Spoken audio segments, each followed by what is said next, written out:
right, guys, welcome to today's debate between the Apostate Prophet and the Finding Truth. All right, guys, sorry about the background noise. Tonight's debate title is going to be Is Islam True or False? Finding Truth, we'll go ahead and just jump right into your opening 10-minute statement. Okay, are we going to do some intros before the 10-minute statements? Nope, we can go straight into it. We'll plug channels and all that right after, my friend. All right.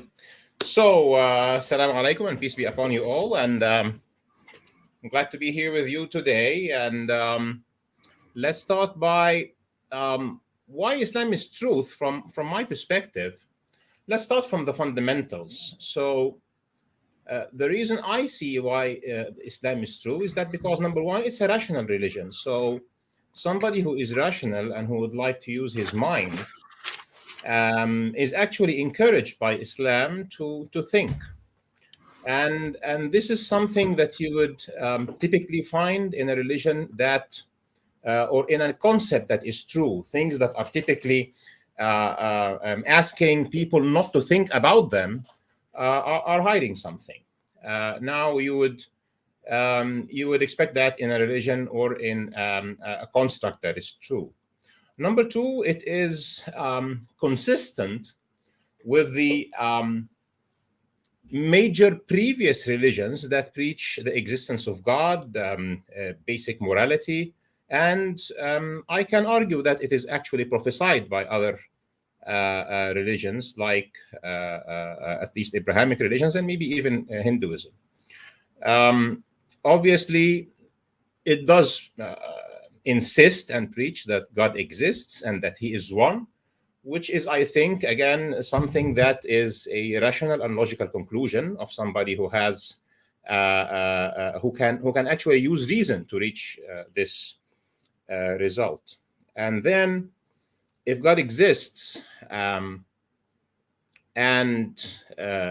He's created the human being, and the human being is this creature that has free will, who can do good or bad, then you would expect God to want to guide him.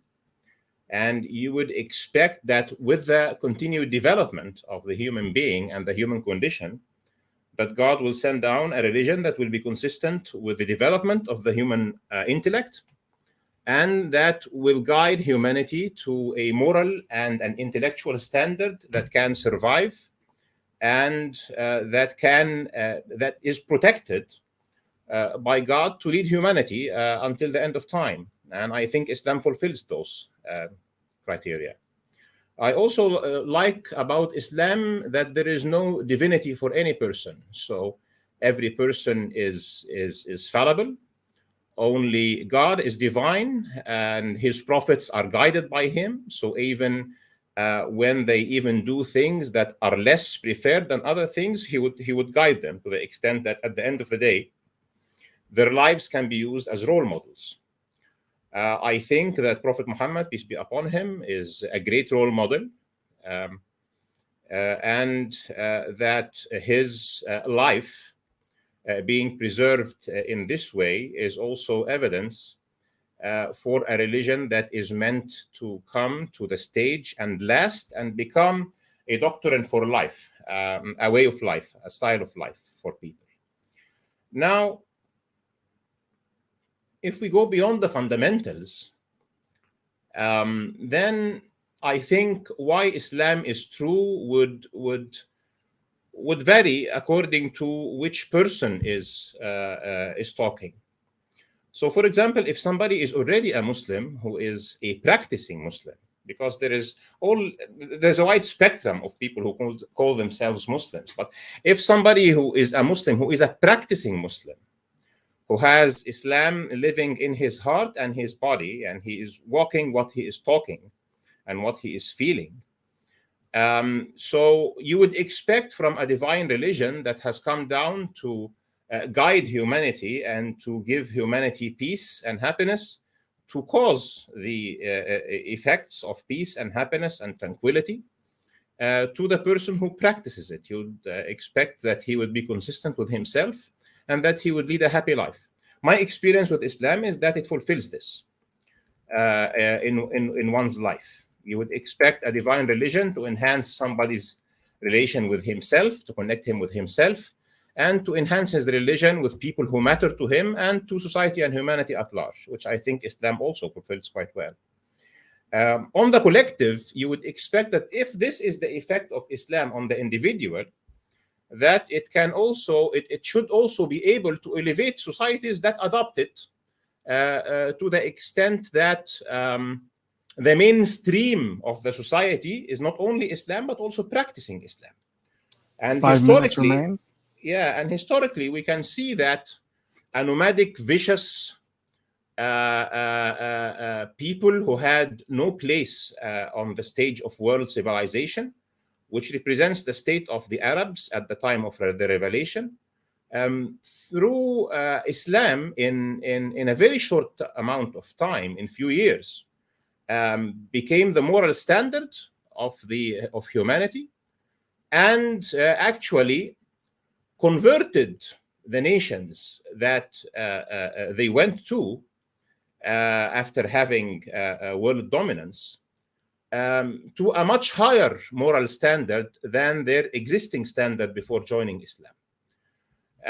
Which once again proves that what Islam implements at the individual level, when it goes to the aggregate or to the collective level, aggregates to something good. This is because Muslims will not only follow Islam in theory. Again, they have an example that has lived Islam and has lived the Quran that they follow, which is the Prophet. Now, finally, the miracle of Islam, or the pinnacle of Islam, is the Quran, and the foundation of Islam is also the Quran. I would say the Quran, since it is presented by Islam as its everlasting miracle, have some features that lend itself to support that Islam is a true religion. I would start from its linguistic structure, which, as again, I'm saying that you can see Islam as true from various perspectives, depending on your condition. So if you're somebody who talks Arabic, you will definitely appreciate that. But you can also refer to history, because Arabs were so eloquent in language, and they were challenged by the Quran, and at the end of the day, they yielded to that challenge. The second thing is that the kind of experience that person will have when reading the Quran, whether the way it affects his soul and heart and mind, or even the way it sounds. Somebody who appreciates the Arabic language and appreciates not only the speech or the sound of the text, but also the deep meanings, whether on the intellectual or the emotional levels of the text, would appreciate that this text can only be divine text.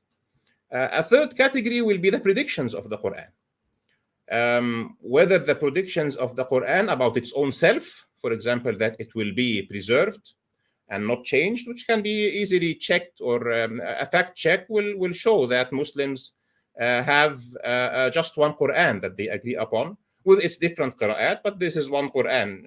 Regardless which sect of Islam you are with, you would agree that this is the Quran. And other historical and various kinds of predictions that Islam and the Quran made and came out true. The fourth category would be the scientific signs or the scientific accuracies of the Quran, combined with the linguistic eloquence of the Quran, to the extent that those scientific signs and miracles can be understood by people at different times and be appreciated. The fifth thing would be the comprehensiveness of the book, which is what you expect for a book that is coming for guidance. So in politics, sociology, physiology, psychology, family relations, law, governance, international relations, etc. Number 6, the ability of the Quran to elevate complete societies, as I have said. And number 7, the strength and the courage that the Quran talks about itself from the very beginning of the Quran, saying that this is a book of no doubts, that you cannot find differences or contradictions in it. All together bring the Quran to a state of appreciation that cannot be attained by human text. I hope I have been brief and concise enough. It's a big topic. but I think it should be enough for an opening statement. All righty. You finished with 9 minutes and 30 seconds. You had 30 seconds left to go. All right. Apostate Prophet, are you ready for your opening 10-minute statement? I should be ready. Yes, I was muted. Sorry. It's all good. When you begin, I'll start your time. Okay. So thanks again, James, for hosting this. Thank you so much, Ahmed, Eshraf, Finding Truth, for being here, for offering this debate, and thanks everybody for viewing and listening. Now, the topic of the debate is whether Islam is true or not. Whether Islam is true or not can be measured on from different aspects on different levels. When we ask whether Islam is true, what we are asking is whether Islam's truth claims essentially, that the Quran is a book of a divine origin, that Allah is there, that Muhammad is his final prophet, and so on. Whether these things are true or not, I argue that these things are definitely false. They are not true. We can never prove them true. They cannot be proven true, no matter how hard you try, I would say. We can tackle this from many different perspectives, from many different angles. Now, my opponent Ahmed Eshraf here presented several points based upon which he concludes that Islam is true, such as that Islam is a rational religion. I would argue that Islam is definitely not a rational religion. On the contrary, Islam does not encourage thinking and reason and rationality. Muslims often argue that it does, but it doesn't. What the Quran says, for example, is will you not reason, or the rational or the reasonable ones, the ones who think, but what it means there is basically Islam is true. This is right. Why do you not reason? If I tell you what I'm telling you is absolutely right, why don't you use your mind? I am not thereby encouraging using your mind. I'm not thereby encouraging rationality and reason. I am thereby saying that if you agree with me, then that means you're using your mind. So I'm basically reprimanding you for not agreeing with me, which I call not using your mind. For example, Quran chapter 2 verse 266 says, Allah makes this sign clear to you that you may ponder. Here it is, pondering is not encouraged. What is encouraged is that you recognize Allah's signs and ponder upon them.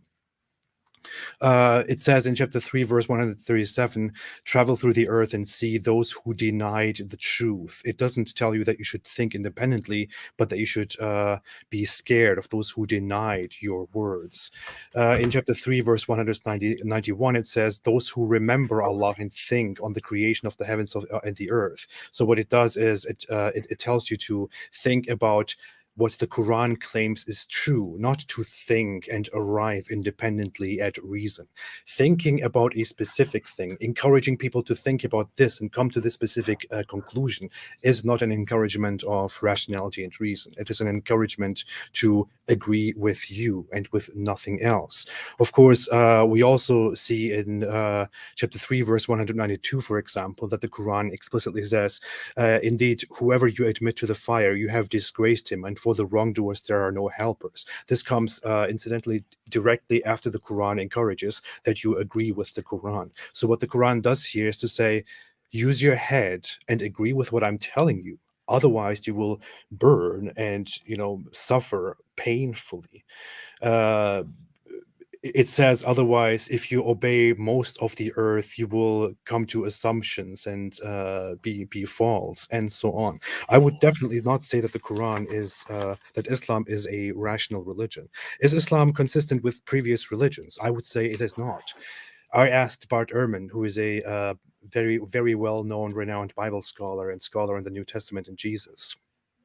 It is even his opinion, ironic because Muslims often cite him. It is even his opinion that the Quran's account of Jesus is inconsistent. It makes no sense. It seems as though the Quran took different stories from Christianity and put them together where they do not belong, such as that Jesus could resurrect people or give life to inanimate beings.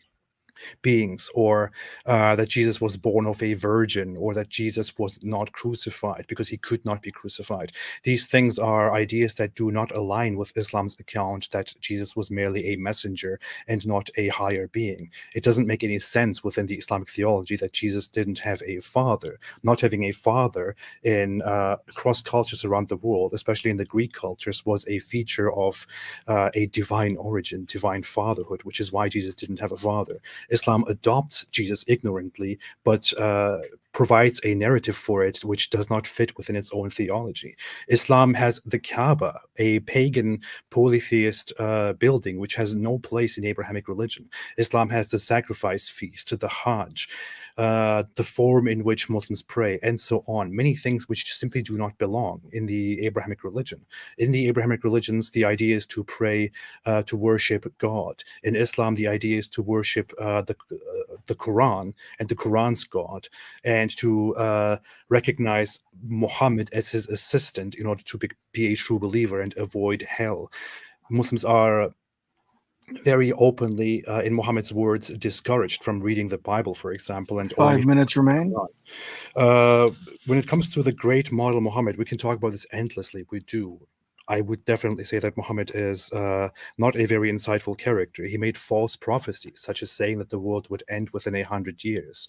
It didn't happen. That judgment, that the hour would come when a boy in his presence is not very old, didn't happen. That Jerusalem would be conquered and Rome would be conquered, and then the Dajjal would come and this and that. These are events that either happened or can no longer happen. When it comes to self-fulfillment, I would argue that Islam is contrary to self-fulfillment. Islam teaches what Nietzsche would call a form of nihilism, which is that Islam directly teaches to hate the life that you have and to hate reality, to hate this world. And it makes you focus on the hereafter instead.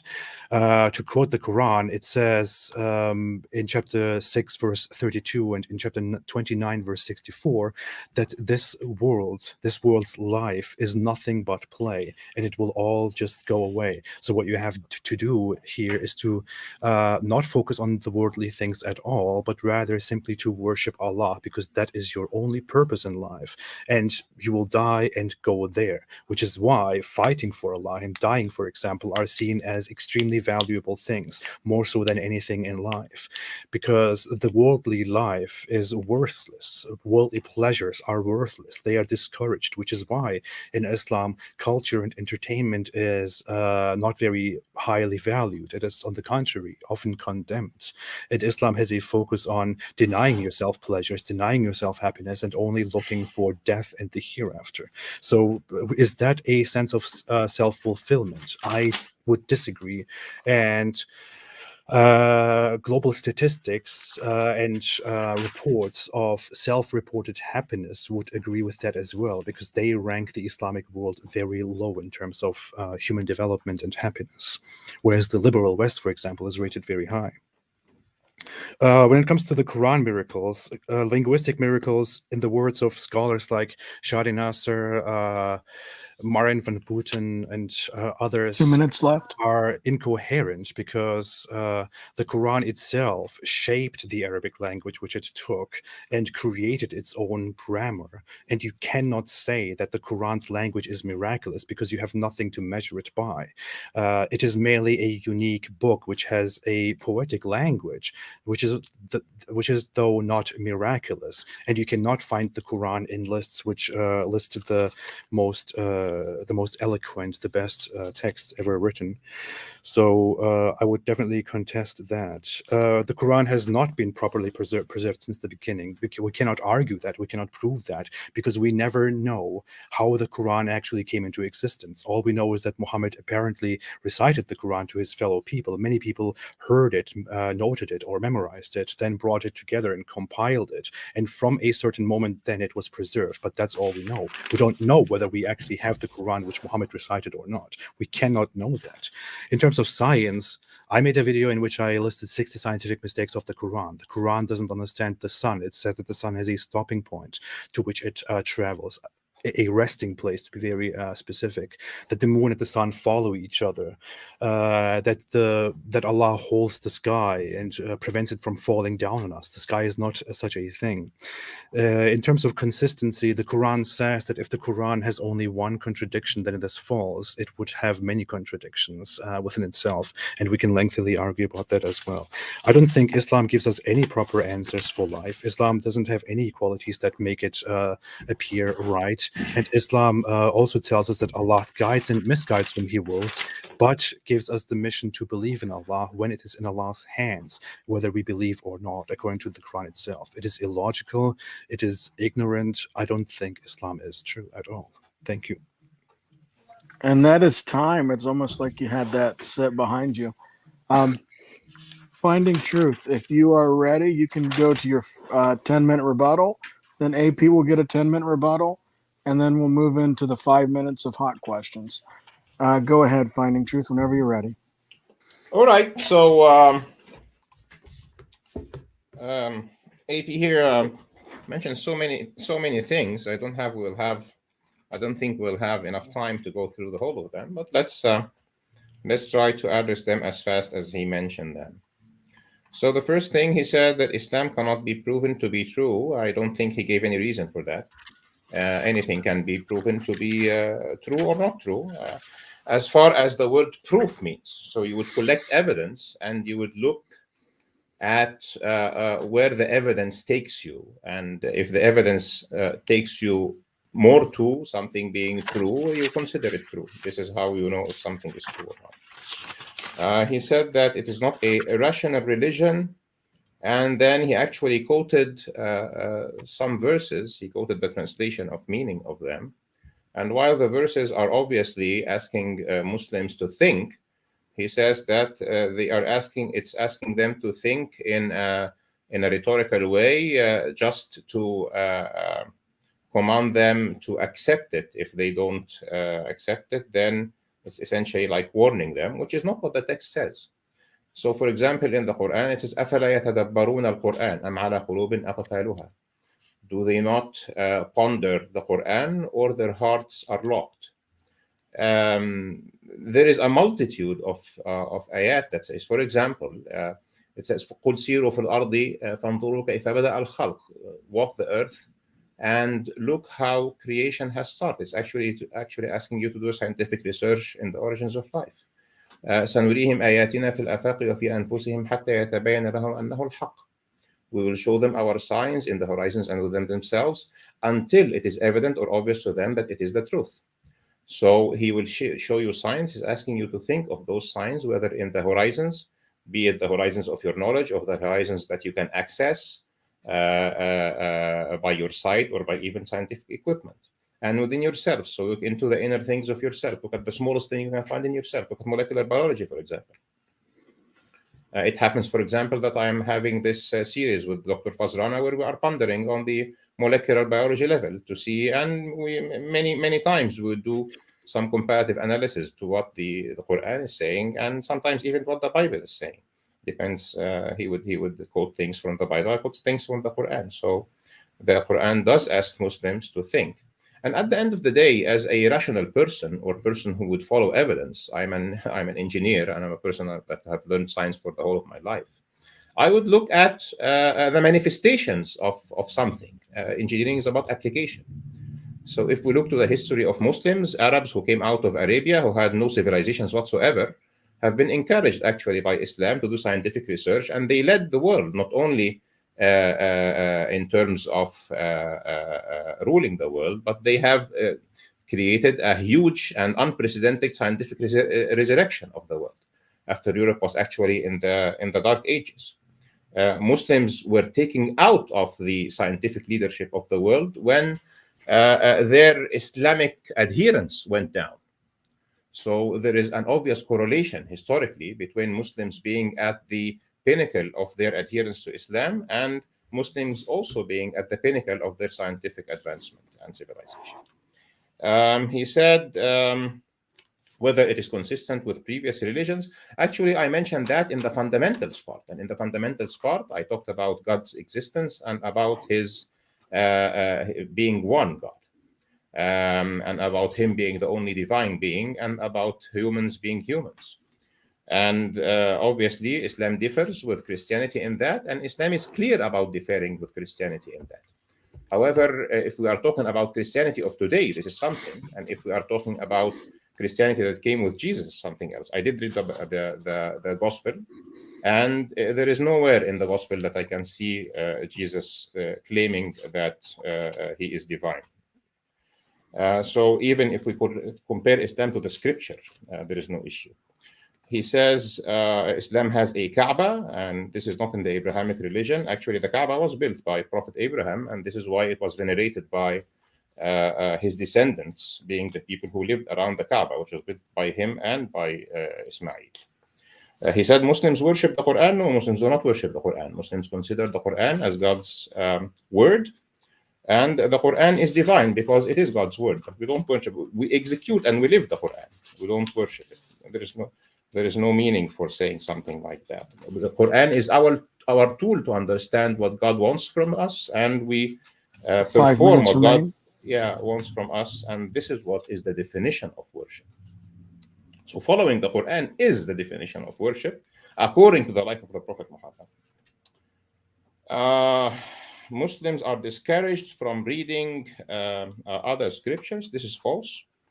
In the beginning of during the life of Prophet Muhammad, when the Quran was still under the process of revelation, Muslims were discouraged to read other scriptures, not to mix between what he is bringing forward to them and what is other scriptures. So this was one of the mechanisms that Islam implemented to preserve what is exactly Quran, what is exactly not the Quran. Towards the end of the life of Prophet Muhammad, when Muslims already had very strong hold and memorization of the Quran, they were, for example, allowed to write down Sunnah, and they were allowed to convey things that were told to them by the Israelites, who actually happened to be their neighbors in Medina. So this is scientifically and historically false. Prophecies, I don't know that Prophet Muhammad has ever prophesied that the world ends in 100 years. This is false, and it's not true. And please quote, where did you get that from? A Sahih Hadith. That Jerusalem will be conquered, yes, the Prophet did prophesy that Jerusalem will be conquered, and it was conquered, actually. So what the Prophet in Hadith that is Sahih has prophesied did happen. Some of what he prophesied, he said at end of time. Obviously, time did not end yet. Whether Islam offers fulfillment, yes, it does offer fulfillment. It doesn't teach Muslims to hate life. The Quran encourages Muslims to live a full life within the boundaries of what is right. It also encourages people to be modest and to be ascetic in general, if they can, as a kind of self-purification, which is something that is even preached by Judaism and Christianity and Hinduism and other religions. So if you want to refine yourself and grab less to life, it's up to you. If you want to live a full life, it's up to you. Now, statistics about happiness in a world that is grabbing to materialism will have materialism as a measure for happiness, which is not the real measure of happiness. A person who can be poor can be happier than the richest person in the world. So depends on what are the measures of happiness that it is referring to. The eloquence of the Quran can be, that he mentioned, can actually be judged by the people who had the standard of the Arabic language, which was essentially, obviously, available before the Quran. Arabs were very strong poets. They had things called the mu'allaqat, which were the pinnacle of their eloquence. And they did yield to the eloquence of the Quran. Actually, contesting this is very strange. About the preservation of the Quran, there is a science called textual criticism. He did refer to Bart Ehrman, and I have Bart Ehrman on tape saying that he would have loved that Christianity has the kind of uniqueness of the Quran. And I think if he was following the news, there is something called the Birmingham Scrolls, or the Birmingham fragments. It's in the UK, and it has been carbon dated to be written text of the Quran that is actually probably within the life of Prophet Muhammad himself has been written down, or very close to that, and they match exactly what we have today, at least with Qira'at Hafs. Scientifically, this is a very big topic, but there isn't a single scientific contradiction in the Quran. I'm glad to have a separate debate for that, because we can actually spend our lives doing that. Then he finally closed that with Allah misguides people. There is nothing in the Quran that says Allah misguides people, but there is something in the Quran saying that He has given people free will, and those who choose to look the other way, He will make it easy for them to go the other way. Those who choose the right path, He will make it easy for them to follow the right path. Those who want to divert from truth, He will make it easy for them to divert from truth. He will just leave them to themselves. We are here to make choices. Islam supports personal choice, and then we are all accountable for our choices. This is the whole point behind Islam and religion in general. I'm done. All righty, you made it this time with 20 seconds to spare. Okay, so I have accumulated 50 seconds now. Do I get to use them as wild cards later? Yeah, we can add the 22nd to the open discussion if you'd like. And I have 30 seconds from the first one. All right, so let's put AP in the big box. AP, whenever you're ready for your 10-minute rebuttal, go ahead. I am ready and I'm going ahead. Thank you for that very much. Now, there are certain things that I want to address very specifically, other things that I want to gloss over and maybe get back to later. I agree with Ahmed. The whole debate on scientific mistakes is a very long debate that would take up our entire time today. So that is definitely something that should be left to a different time. Now, when it comes to the rationality part, I'm sorry, I simply cannot see how the Quran's verses can be with a correct understanding of critical thinking and rationality, how the Quran verses can be taken as an encouragement to apply rationality and reason and critical thinking. The critical thinking is something that is, that is the closest thing to what we call rationality. It is to think freely and to question your own thoughts, to be open-minded, not to hold on to specific dogma. The Quran, on the other hand, does not encourage that. The Quran encourages thinking and agreeing with what the Quran says or else. I'm sorry, that is not critical thinking. And we can give many examples to that. For example, I have them pulled up here. Now, the Quran says, for example, in chapter 7, verse 179, that Allah has created for hell many of the jinn and mankind. They have hearts with which they don't understand, eyes with which they do not see, ears with which they do not hear. They are like livestock. This doesn't look like an encouragement for everybody to think. It says many of these people, most of these people simply cannot think. They are like livestock. They were just made for hell. Quran chapter 8 verse 22 seemingly says that the worst of creatures are those who are deaf, dumb, and who do not use reason. But that's a very, very harsh encouragement to use your mind. And just 2 verses before that, it also says that you must obey Allah and never turn away from Him while you hear the message of Islam. In chapter 21, verse 67, it says, woe to you and what you worship other than Allah. Will you not use your mind? So if you worship something else, the Quran's direction here is, will you not use your mind? How dare you? Do you know what will happen to you? That is not an encouragement to use your mind. It's not of rationality. I'm sorry. You can as much as you want say, this is an encouragement to be rational. It is not. If I hold a gun to your head and say, hey, I care about you. Why do you not see this? Use your mind. That is not an encouragement to use your mind. It's an encouragement to obey me. And using your mind is, as said here, simply rhetorical. Do they not reflect upon the Quran, or are their hearts locked? This is again not an encouragement to think. It's an encouragement to agree with the Quran. In chapter 4, verse 56, it says that it threatens very explicitly and says, follow me here, those who disbelieve, we will drive them into a fire. Every time their skins are roasted through, we will replace them with other skins, so they may taste the punishment. Indeed, Allah is the ever exalted in might and wise. So this is not an encouragement to think. This is a very brutal, graphic threat of what will happen to you if you do not think as the Quran tells you to think. So if you do not agree with the Quran. In chapter 24, verse 51, this is a very telling Quran verse, one that I love very much. It literally says, the only statement of the believers when they are called to Allah and His Messenger to judge between them is that they say, we hear and we obey. We hear and we obey. Those are the successful. Does it say that those who think are the successful? Does it say, just think for yourself and figure it out and you will be good? No, it says, those who hear and obey are the successful. This is not a the mindset of advanced intellectual human beings.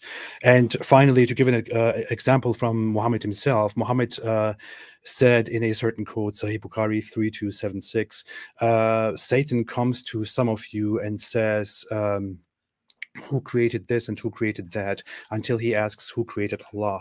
When he comes to you, seek refuge with Allah and avoid such idle questions. So what he does here is not to say, hey, this is very simple, very logical, just do this and this, just figure it out, just follow this logic. No, he says, do not think, shut it down and seek refuge with Allah. So Islam simply, I'm sorry, it doesn't encourage thinking, it doesn't encourage critical thinking, it doesn't encourage reasoning, it encourages obedience. Islam is called submission for a reason. That's the literal translation of Islam.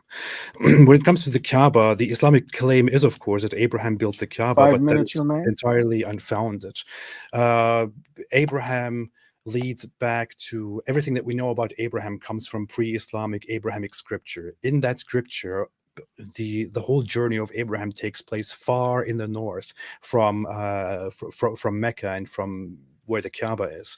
If we said that they somehow, for some very strange reason, corrupted Abraham's story, and therefore Abraham's journeys to the south, to Mecca, were never mentioned, then we should have to look at the Quran and ask the Quran for consistency. Islam and the Quran teach us that Abraham's stories with Isaac and Ishmael and all that are the true story of Abraham. But within that true story of Abraham, within his legacy, all we see is that Abraham wandered the regions around Jerusalem or throughout the Middle East and left a great legacy there with prophets and books that followed him. None of them has anything to do ever with Central or South Arabia, with what was in the past called Yemen, with Mecca and with the Kaaba. It simply has no connection to it. The Jews and the Christians knew nothing about the Kaaba until Islam arose from a polytheistic past. It simply does not fit into the Abrahamic religion. There is no mention within the Abrahamic religion of something called the Kaaba, and why should there be? It has no history, nothing in common with Abrahamic religion and with monotheism. When I said that Muslims worship the Quran, that was merely rhetorical. I'm not saying that Muslims learn that they are supposed to worship the Quran. I also say that Muslims almost worship Muhammad. By that, I don't mean that Muslims learn to worship Muhammad. I mean that Muhammad is placed next to Allah almost as a demigod, because you have to acknowledge him in order to be recognized as a Muslim and to avoid hellfire. Believing in one God alone is not enough within Islam. You have to acknowledge as well that Muhammad is the final messenger, otherwise you are wrong, which is why Jews are wrong, for example. Jews also believe in one God. So why are they not saved? Well, they do not accept the Quran and they do not accept Muhammad. And the Quran in chapter 9, verse 29, for example, instructs Muslims to fight the Jews and the Christians and those who disbelieve if they do not accept or adopt the religion of truth from the Muslims until they are subdued and pay protection money. In the next verse, it says that they are simply deluded disbelievers. So belief in one God is not enough. You also have to follow Muhammad and recognize him as God's assistant in order to go to heaven. Ahmed asked for a citation about where Muhammad said that the world will end within 100 years. Well, Muhammad said that no human will remain on the face of the earth within 100 years from now. And he said this I apparently made the notes in the English source of Sahih Bukhari when I noted them down. But in Sahih Bukhari 110, 539. 2 minutes remain. And 575. In Sahih Muslim book 31, Hadith 6160. He said, "Nobody present on the surface of the earth tonight will be living after the completion of 100 years from this night." Now, some Muslims might say, "Oh, what he meant was not the end of the world. What he meant is that, the people alive right now will simply die within 100 years." Okay, but why in the world would he say that? What is so significant about that? There's nothing significant about saying that. His message there was clearly about the end of the world, which is why in Sahih Bukhari and Sahih Muslim, these reports, these prophecies are listed together with prophecies about the end, about the last hour. Again, Sahih Muslim 41 Hadith 7050 to 7053. People come to Muhammad and ask him, when will the hour come? And the hour, every single time in the Hadith, refers to the day of judgment, to the last hour. He says, he keeps quiet for a while. He looks at a young boy in his presence, and he says, before this boy grows old, the hour will be established.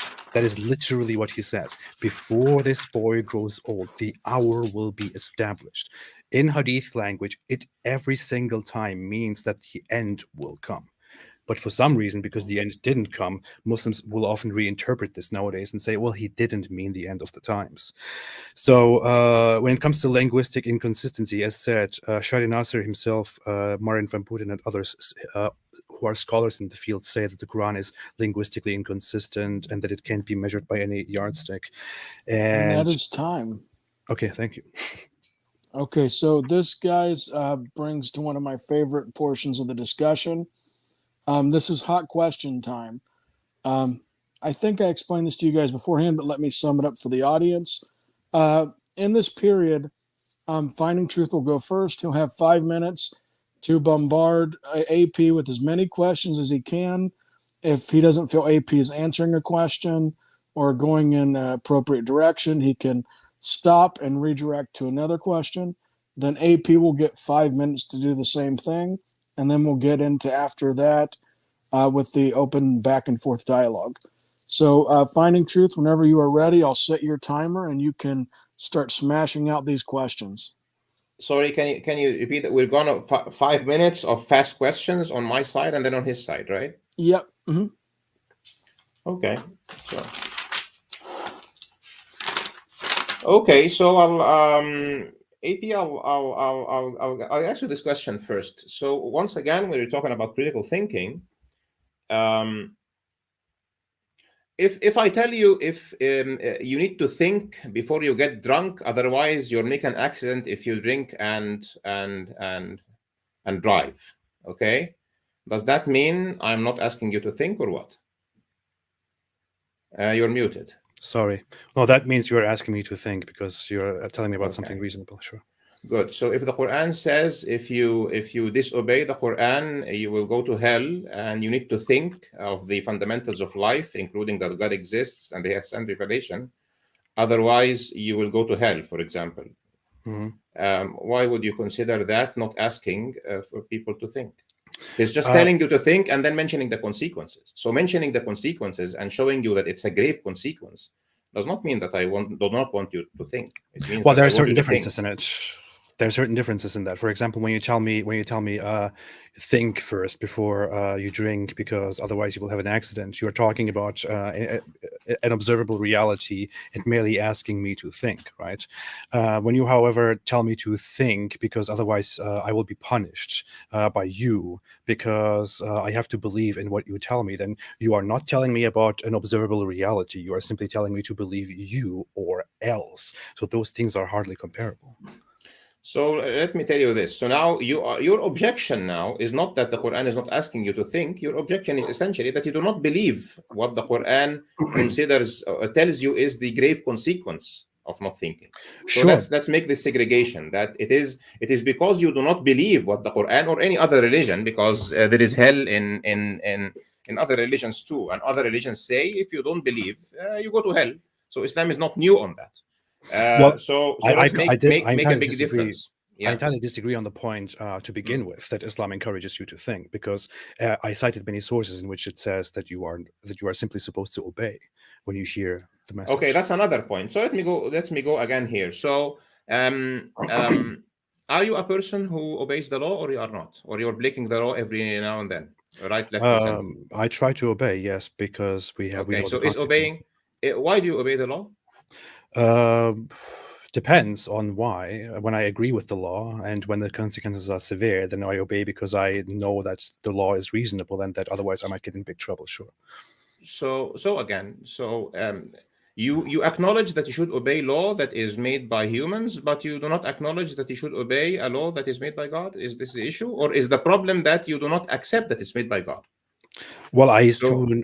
There is a difference here, which is the state is an entity that is observable, that we have our hands in, and laws are made based on certain explanations and a consensus. So when okay. when it is then said obey the law because of this, I know very well the consequences of not obeying the law. When Islam tells me obey me or else I will roast you, I'm just left with that, just with obeying. No, obey me or I will roast you is the first question that you were talking about, the punishment being not observable. But now Islam says you have being a Muslim. Okay, so like for example, saying the oath of being an American citizen, you make an oath that you will obey the American Constitution or respect it and follow. You're a good citizen. You follow the law.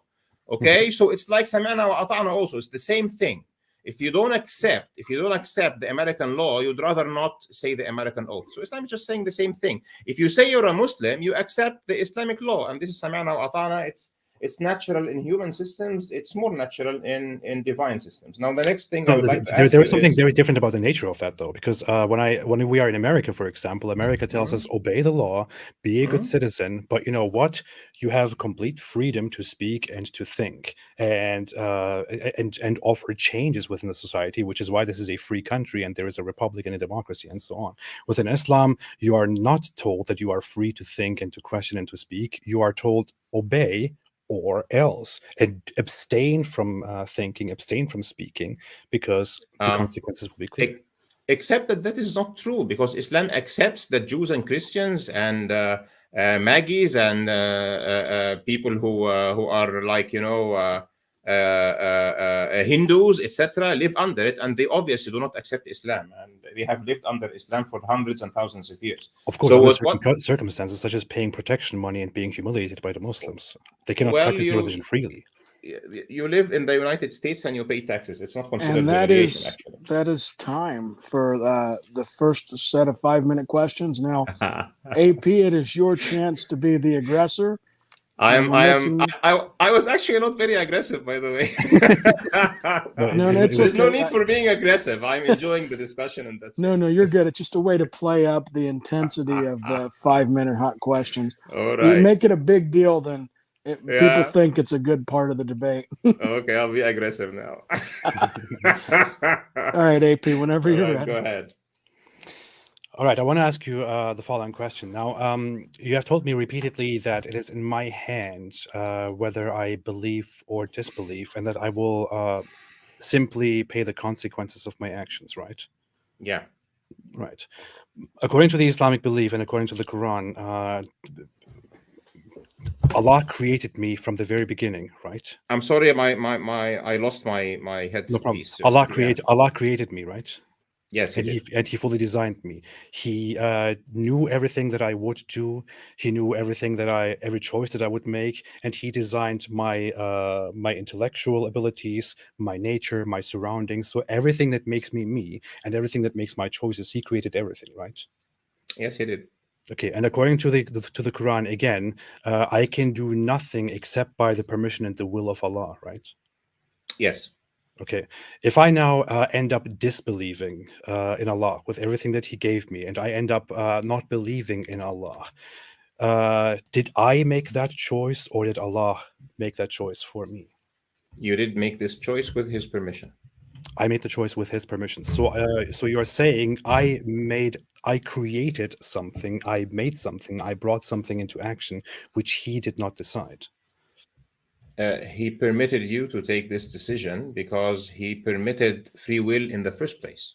Okay, so then that means I am doing something which Allah did not decide. So I did this independently from Allah. You created something that obviously Allah decided, because he decided to give you free will. Okay. Now, once he delegated this free will to you, you are doing what he decided, but now you are bearing the consequences of your own choices because it's your choice now. So, but you're telling me that I'm doing something that he decided for me, because otherwise, if he didn't decide it, then I would have done something independently from his will, which he had no decision over, which is in contradiction with the fundamentals of Islam. So what I'm saying is that he decided that you have free will. So whether you have chosen to be a believer, or you have chosen to be a disbeliever, or you choose to believe and then become an apostate, you have fulfilled his will of giving you free will. Okay. Now, if you expect God to give you free will and then force you to do other things, then you have negated free will in the first place. So you have to be consistent. Yes, I have. Yeah. So, but what we are saying here is that Allah gives me free will. He knows exactly what I will do with my free will in the end. And he decides also what I will do with my free will. Does he or does he not decide what I will do with my free will in the end? Okay, this is a good question. So I can take like 30 seconds to explain this answer in a good way. Okay. Sure. Go ahead. So let's say you are now looking to the screen in front of you. Let's expect there is a screen in front of you, and you see Ridwan in the screen. Okay.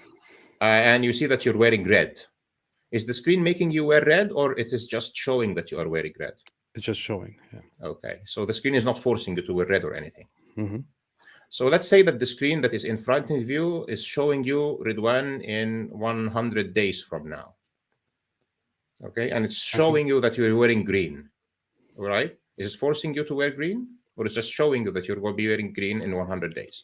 It's just showing, but that's not really the answer to the question, because in the question it is Allah Himself who decides my final action. Okay, so the objective of the parable that I have given you is that you are mixing between two things. You are mixing between God's will and God's omniscience.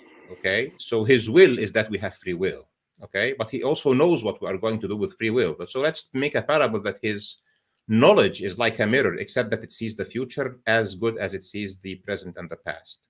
So the point that He sees that you are going to be an apostate has no bearing that it is your choice. I understand, but that was not really the question. The question is the final choice that I will make within the free will that He supposedly gave me. Absolutely. That final choice. Are you telling me that the final choice that I make in the end is entirely independent from His decision making? Is it entirely just my decision? It is consistent with His decision to give you free will, which okay, includes... but that's not the question. So the final decision, does Allah decide what I will do in the end, or No, He does not. He does not decide what you will do in the end. He decides that He is giving you free will. And then He decides on a series of things, including what tests you are going to go through, but what answers so that means I'm doing something else. So that means that I'm doing something completely independently from Him. That means that He has no choice over what I will do in the end. He has a choice, and he has committed himself to permit you to fulfill your own choice. That means so I have the choice to do something that He does not want me to do, and He has no choice over it, because in the end, all right, guys, that has been 5 minutes. I'll go ahead and set the timer for the 30-minute open discussion. Thank you guys very much. Can I use my 20 or 30 seconds together to complete the answer to Ridwan? I'm not going to open something else. Go ahead and answer it, and then we'll just add that time for you. So again, so Ridwan, let's say that you have a little child, okay, and you want him to grow, and you want his personality to grow by experience, okay. So you tell him don't drink, and then you tell him definitely don't drink and drive, okay. And he, that he goes behind your back and he keeps drinking. So you commit yourself, and you tell him what? Guess what? You drink, you will be a nasty person, and you get drunk and you do nasty things. But because I tried to prevent you so many times before, I commit to you that if I see you drinking, even if I'm seeing you taking your car, I will not stop you. Okay, you commit yourself to that. And he drives his car, and he runs his car into the first tree in the road. Okay, and he learns his lesson. So now you can ask the same questions that you have asked me now about God. Is he doing something that you like? Obviously, you told him not to drink, so you don't like him to drink. But you have also committed yourself to give him free will, in the sense that you will not stop him if you see him doing that, because you don't want to spend your life and his life preventing him from doing bad things, because he needs to grow up. So Okay. let me tell you this to conclude. God wants this creature to exist in the universe that has free will, that is responsible for his action. He has other many creatures that are completely fulfilling his will and are completely and continuously worshiping. We're just not this creature.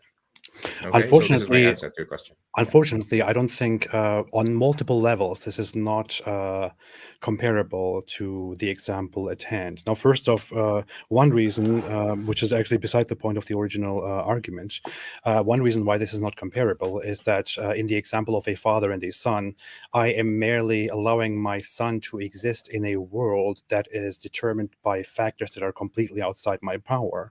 And I am giving him the permission to act freely within this world so he can learn. And because he has to face consequences which are again completely outside my power, I'm also bound by them. I cannot control what he does and what happens to him.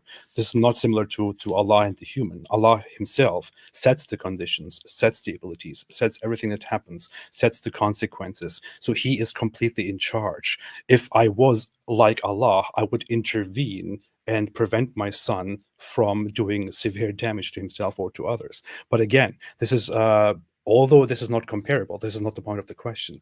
It would only be comparable if I, as a father, was fully in charge of everything that my son will do or not do, because that is what Allah does. Allah supposedly decides from the very beginning and designs all my abilities, everything that I am, and everything that I will do and not do. This means that despite giving me free will, supposedly, which is internally inconsistent, he must also decide what I will do in the end with my free will. Does it or does it not mean that? It doesn't mean that. So I have specifically picked an example, okay, where your son is drinking and driving a car. And obviously, I mean that it is your car. So you see him drinking, you see him pick up the keys of the car because he's in your house. Obviously, he's under your control. You know that drinking while driving is a disaster, obviously, because he's drunk and he's going to drive, and you're letting him do it because it's futile. A few years later, he will be beyond 18. He will leave you. He'll go and live in his own apartment, and he will drink and become drunk and drive his car and kill somebody. So maybe running into the tree is better than killing somebody later when he has his own car and he can still do it. So actually, I have picked an example in which you have the ability to stop him, but you choose not. Now, our existence in this world is not everything. We are ancient creatures. We are just wearing this body for a short amount of time. And we are into this test ground. It's like a war game or a maneuver or, a little reality that will just determine our destiny for eternity. So God has given us the choice. He has given us the choice to be who we are, and we accepted that choice. And now we have to be accountable. So you want your child to grow up and you're giving him the choice, and now he has to be accountable. If he kills somebody, it's his problem. Unfortunately, the analogy is again very flawed because so when I have a child and I give my child the freedoms to do things, taking also into consideration that my child will probably have an accident when I let him drive drunk, for example, then what is happening here is that I'm merely allowing my child to do something within risks that I'm aware of. But in the example of Allah, so I am not actually designing my child, deciding exactly how my child will function and deciding exactly what he will do.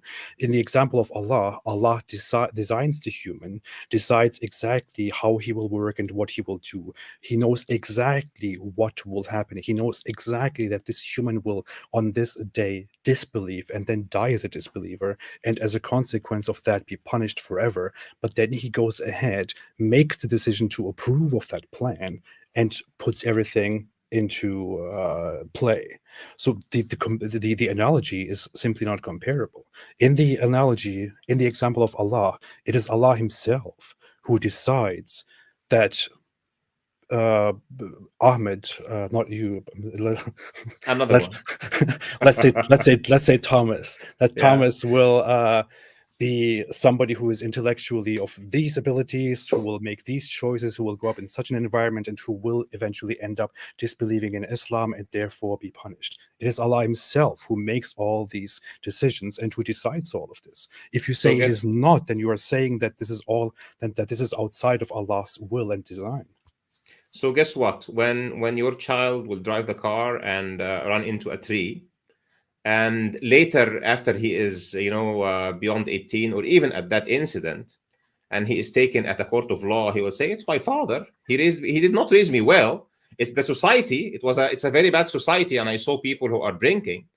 So in the beginning, you will drink because you have free will, and you will drive because you have free will, and you chose to drink and get drunk. And at the end of the time, you will blame your father, and you will blame the society. But guess what? The court of law will not take your argument for it. Mhm. So it is very unfortunate that humans cherish their free will, cherish their free speech, etc. But then at the end of the day, when the child stands in front of the court, he will go back and blame his father and his society. It's just unfair. The Okay. story told by the Quran is that God has offered free will to humanity. Humanity accepted free will. It means that you and me have accepted free will. So we have to live up to what we have accepted. This is the Islamic perspective. Now, accepting the Islamic perspective, accepting the existence of God, accepting Islam is his revelation is something. And accepting that the argument put forward by the Islam, that we are here, we have free will as a choice, as an initial choice. I would like to is ask you a something series else. of questions. Yeah, go ahead. So you said the child would, in front of the law, complain that it was not he who was responsible, but that it was me, it was my doing. I want to ask you a series of questions. Sure. In the example of the child, when I am the father, did I fully design and create my child or not? No, but to the extent that your child has been raised up as a drunk, okay. I'm sorry, I don't mean you. I mean because you have said did I. So Sure. this But father, did I and that fully child. design him? But did I fully design and decide that child or not? You did not fully design him, but as far as being a drunk is concerned, you did not raise him well enough so that he's not a drunk, and definitely that when he gets Okay. drunk, he doesn't drive. Okay. Yeah. And he will say it. He will definitely say it. Every child says it, and every criminal goes to the court of law. I understand. And But his what about lawyer Allah? please society. What Yeah. about Allah? Did Allah create and fully design Thomas or not? Yes, of course he did, but he also part of his design is free will. So if Allegedly, you say yes. yeah, of course. Do you let me ask you now this question: do you think that you have chosen to leave Islam by your free will or not? Yeah, depending on how we define free will, of course, yes. I mean, did you choose to leave Islam, or somebody pushed you? I chose it. Yes. Okay, good. So when you come to Judgment Day, given that you believe me that it exists, he will tell you this recording that we're doing now. You will find it coming up, and here you go. You chose it. Now bear the consequences. I told you, but you didn't listen. Will Allah also judge me if he understands that I genuinely do not believe that Islam is true? Okay, this is actually a good question. So, if you genuinely believe that Islam is not true, there is a level of even jurists, even Islamic jurists, say that if Islam is mispresented to somebody, so if let's say that somebody only listens, but let's assume it's correctly presented. I know everything about Islam, but I simply do not believe that it's true. Well, this is something that you will have to prove to God, not to me. So let's say that you are standing in front of God now, and he will tell you, why did you disbelieve? You will tell him, because so and so. Okay. It is one of the main events of Judgment Day that you will have to argue. You have to make your case. Now you will need to look. You have to do some introspection here inside yourself, and see and assume that this day God is real, this day is real. We're just here for a transient state, and you're going to stand in front of him and test yourself if you have a good argument or not. This is some exercise that you will have to do, and I have to. James has to do. But the issue is, this is a hypothetical. So the hypothetical here is, and I would say in my case it's true. But let's say it's not about me. This is a hypothetical. Let us say I am fully informed about Islam. I know everything about it. I know everything that it says. But with everything that I know, with everything that I heard of, by the Quran's standards even, I am fully convinced that Islam is of course not true, that it's of course nonsensical. Does that mean I am judged as a disbeliever who will go to hell? Yes, you are. Okay. So that means I am not judged because I reject Islam as it is, but I'm rather judged because I was not convinced that it is true. Okay, so the basic thing here is the following. The basic thing here is a basic claim or a basic premise, actually, the right word would be premise, that Islam would be doing, that Judaism would be doing, that Christianity would be doing, that God created us with the innate nature and our default and our fundamental intellect will lead us to accept his revelation. Okay? And the case that God will make, Islam says at least this. Islam says that you will not just be dragged and thrown in hell. This is not how it's depicted. It is depicted that he will that this argument that you will make, if the premise that you're coming from is true, that you have been very well informed of what Islam is saying, and you think that you will be able to make the argument that I actually used proper thinking methodology, and I arrived to the point that Islam is not true. The claim that Islam is actually, the counter claim that Islam is making is that this argument will fail and you will submit to losing this argument on Judgment Day. This is the claim that Islam is saying. So it's giving you, let's say it's giving you an insurance policy here. The insurance policy is, if you are the only one out of the 8 billion who live now who will make this argument and defeat God's argument, you will survive. But he's saying, he's making it clear to you that you will not. So this is the risk. Here is the issue. I'm being very charitable here, because the Quran standard is not even this. The Quran's standard is not that you must hear the message fully and truly and know everything about Islam. No, you know it very well. The Quran's message is that those who know and reject their their eternal abode is the hellfire, and they will stay there forever. So if you hear about Islam, if you are informed about it and you reject it, then you're in hell.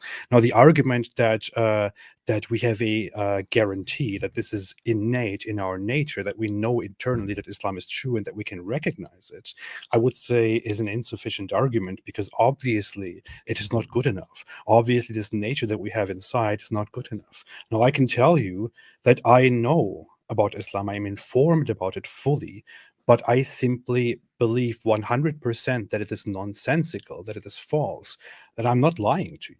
I am fully convinced that Islam is false. That means that I am not convinced, that I am ignorant, that I'm maybe stupid, I don't know. But obviously that nature inside is not helping me be wiser about Islam, which is why I'm making a wrong decision. And so do many others. This would mean that we are all judged as disbelievers who will be punished forever, simply because we are not bright enough, I guess, because we are not convinced by Islam. So let me quote, because if I'm making a claim that Islam or the Quran says something, I have to quote somewhere, right? Sure. So in Surah Al-Nahl, for example, the bees. So it says this in verse 111. It says, يَوْمَ تَأْتِي كُلُّ نَفْسٍ تُجَادِلُ عَنْ نَفْسِهَا وَتُوَفَّى كُلُّ نَفْسٍ مَا عَمِلَتْ وَهُمْ لَا يُظْلَمُونَ. And I will be translating off my mind now. So it's talking about Judgment Day. Yawma is the day. So on the day where every nafs, every self, every person that is, will come arguing for itself.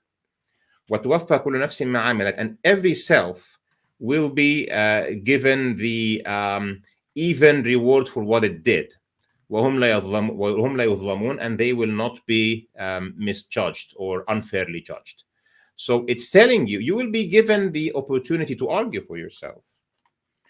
You will be fully rewarded for what you have done, and you will not be misjudged. This is a promise that God is doing. So if you are really confident and you want to take the risk that you are going to be able to do the argument and defeat God himself's argument, I don't recommend it to you, really. if this is your Pascal wager, I would then tell you what the Quran says. It says it essentially tells you is that don't bet on it, because you're going to lose, and this is going to be the unrecoverable loss. Here's the issue. Now, you might want to appeal to such a what's it called, a theodicus to get out of this problem. But for example, if you want to quote the Quran, I can quote Quran chapter 2, which directly starts with the idea that the Quran is the absolute truth and there is no fault in it. And then it says, indeed, those who disbelieve, it is all the same for them whether you warn them or not. They will not believe. They will not believe. Allah has set a seal upon their hearts and upon their hearing and over their vision vision is a veil, for them is a great punishment. So it doesn't say those, they know, but they reject. It says they will not believe. They have a seal upon their heart. They do not understand. It says further in other parts of the Quran, their Let's take. Can we take this one first?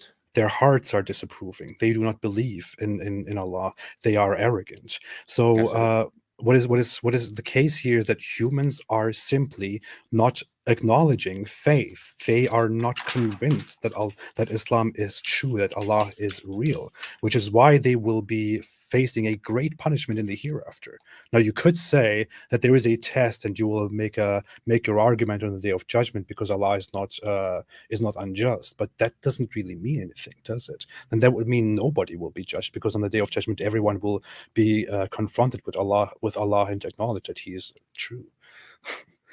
Okay, so let me actually, I like it when you quote a specific ayah, so we can actually talk about the ayah. So you quoted the ayah in Surah Al-Baqarah, and it says this in Arabic. It says, إِنَّ الَّذِينَ كَفَرُوا سَوَاءٌ عَلَيْهِمْ أَأَنذَرْتَهُمْ أَمْ لَمْ تُنذِرْهُمْ لَا يُؤْمِنُونَ. Now, you have to read the ayah in the sense of what it says, not what you want it to say. So the ayah starts with إِنَّ الَّذِينَ كَفَرُوا. Surely those who are kafirin, okay? And let's now look at what it starts with. It starts with that you have actually chosen to be a disbeliever. And Yes. the word kafir actually is probably there is a relation between kafir and cover in English, because this is exactly what it means. Kafir actually means a farmer, the very original use of the word. And it's actually used in this meaning in some other place in the Quran. يعجب الزراع ليغيظ بهم الكفار. And the relation with the word kafir with a farmer is that when you are sowing seeds, you cover them with mud so that they would germinate. Okay, so he's using the word kafir here. He's not using other words that also mean disbelief, because it means you know the truth and you have covered it. You have chosen to declare that you do not want this. And then he is consistent with the rest of the Quran. You have chosen this, you know the truth, and you're looking the other way. Exactly what I have said in my previous rebuttal to what you have said. God respects our free will. He has made a commitment to give us free will. He has also made a commitment that he will hold us accountable for what we did. So if you choose to be a kafir in the linguistic meaning of kafir, that you know the truth and you cover the truth. You know that God exists, you say that God does not exist. You know that he has sent a revelation, you say no, he didn't send a revelation. You know that this is his revelation and this is his law, and he says I don't like his law. Okay, here's the issue. Yeah. We're playing semantics here and basically applying an eisegesis into what the Quran actually says. When the Quran uses the word kafir or kafaru, it tells us about disbelief, which is translated or basically explained as concealing the truth or hiding the truth or rejecting the truth. But here is the thing: when you say that this only refers to people who certainly know that Islam is true, but they still reject it, that is first off in contradiction with the Quran itself, because the Quran tells you its signs over and over again and says, why will you not believe? And uses the same word. It says they disbelieve despite us showing them our signs. And the Islamic scholars in history, I mean, this is agreed upon in the most famous books of Aqidah. What this is that people are shown Islam and they still deny it. It is not that they know Islam is true, but they deny it. It is that they are shown Islam and they deny it. So they reject it. That is what the agreed upon definition of this is. The idea that this only refers to people who certainly know that Islam is true, but they reject it is an unorthodox idea that I think is unfounded and in contradiction with the Quran itself. Okay, so okay, let me just summarize the thing. So the main point that I'm making is actually a threefold point. The first point is that the ayah starts by your position, not by the position of Allah. So it doesn't say, Ridwan is there, I will seal his heart and I will not let him speak. It starts by saying, Ridwan is an apostate, hence I will do so and so. Of course, this is not what the ayah is saying. I'm saying it's talking about people who have self-identified to start with as إِنَّ الَّذِينَ كَفَرُوا. This is what it starts with. But now, if you are looking at the general message of Islam, so I am now talking to X of whoever that person is, and then you will find the very straight and clear command that Allah subhanahu wa ta'ala gives to Prophet Muhammad. يا أيها النبي يا أيها الرسول بلغ ما أنزل إليك من ربك وإن لم تفعل فما بلغت رسالته. O Prophet or O Messenger, convey what has been brought down to you from your Lord, and if you don't, then you have not conveyed his message. And this is Surah Al-Ma'idah, and it's ayah number 67. So the position of Islam is that the Prophet, and hence his followers to the end of time, they have to convey the message. Now, in Surah Al-Baqarah, it classifies people into three categories. People who choose to follow the message, which it talks about in the first 5 ayat, and people who choose to conceal, you have used the right word, okay, conceal or deny, which it talks about in 2 further ayat, and people who choose to pretend, munafiqun. They say we are mu'min, we say they are Muslim, but in their heart they are not. And these are the worst of the 3. So essentially, it also mentions the consequence of each of them.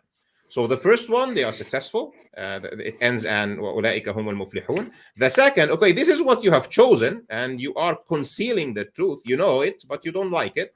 So I will make it easy for you, okay? And in other ayat, it even says, I will leave you to the devil, okay? Okay, can I ask a question? Those who yeah. don't believe in Islam, which category are they in? Those who reject Islam, those who say, I don't believe in this. This is nonsensical. Which category are they in?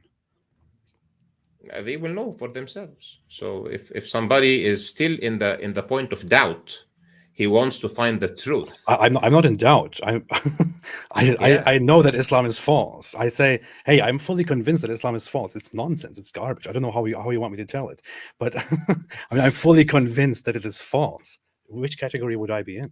In the second one. So that means that I am not convinced that Islam is true. That means I am a kafir.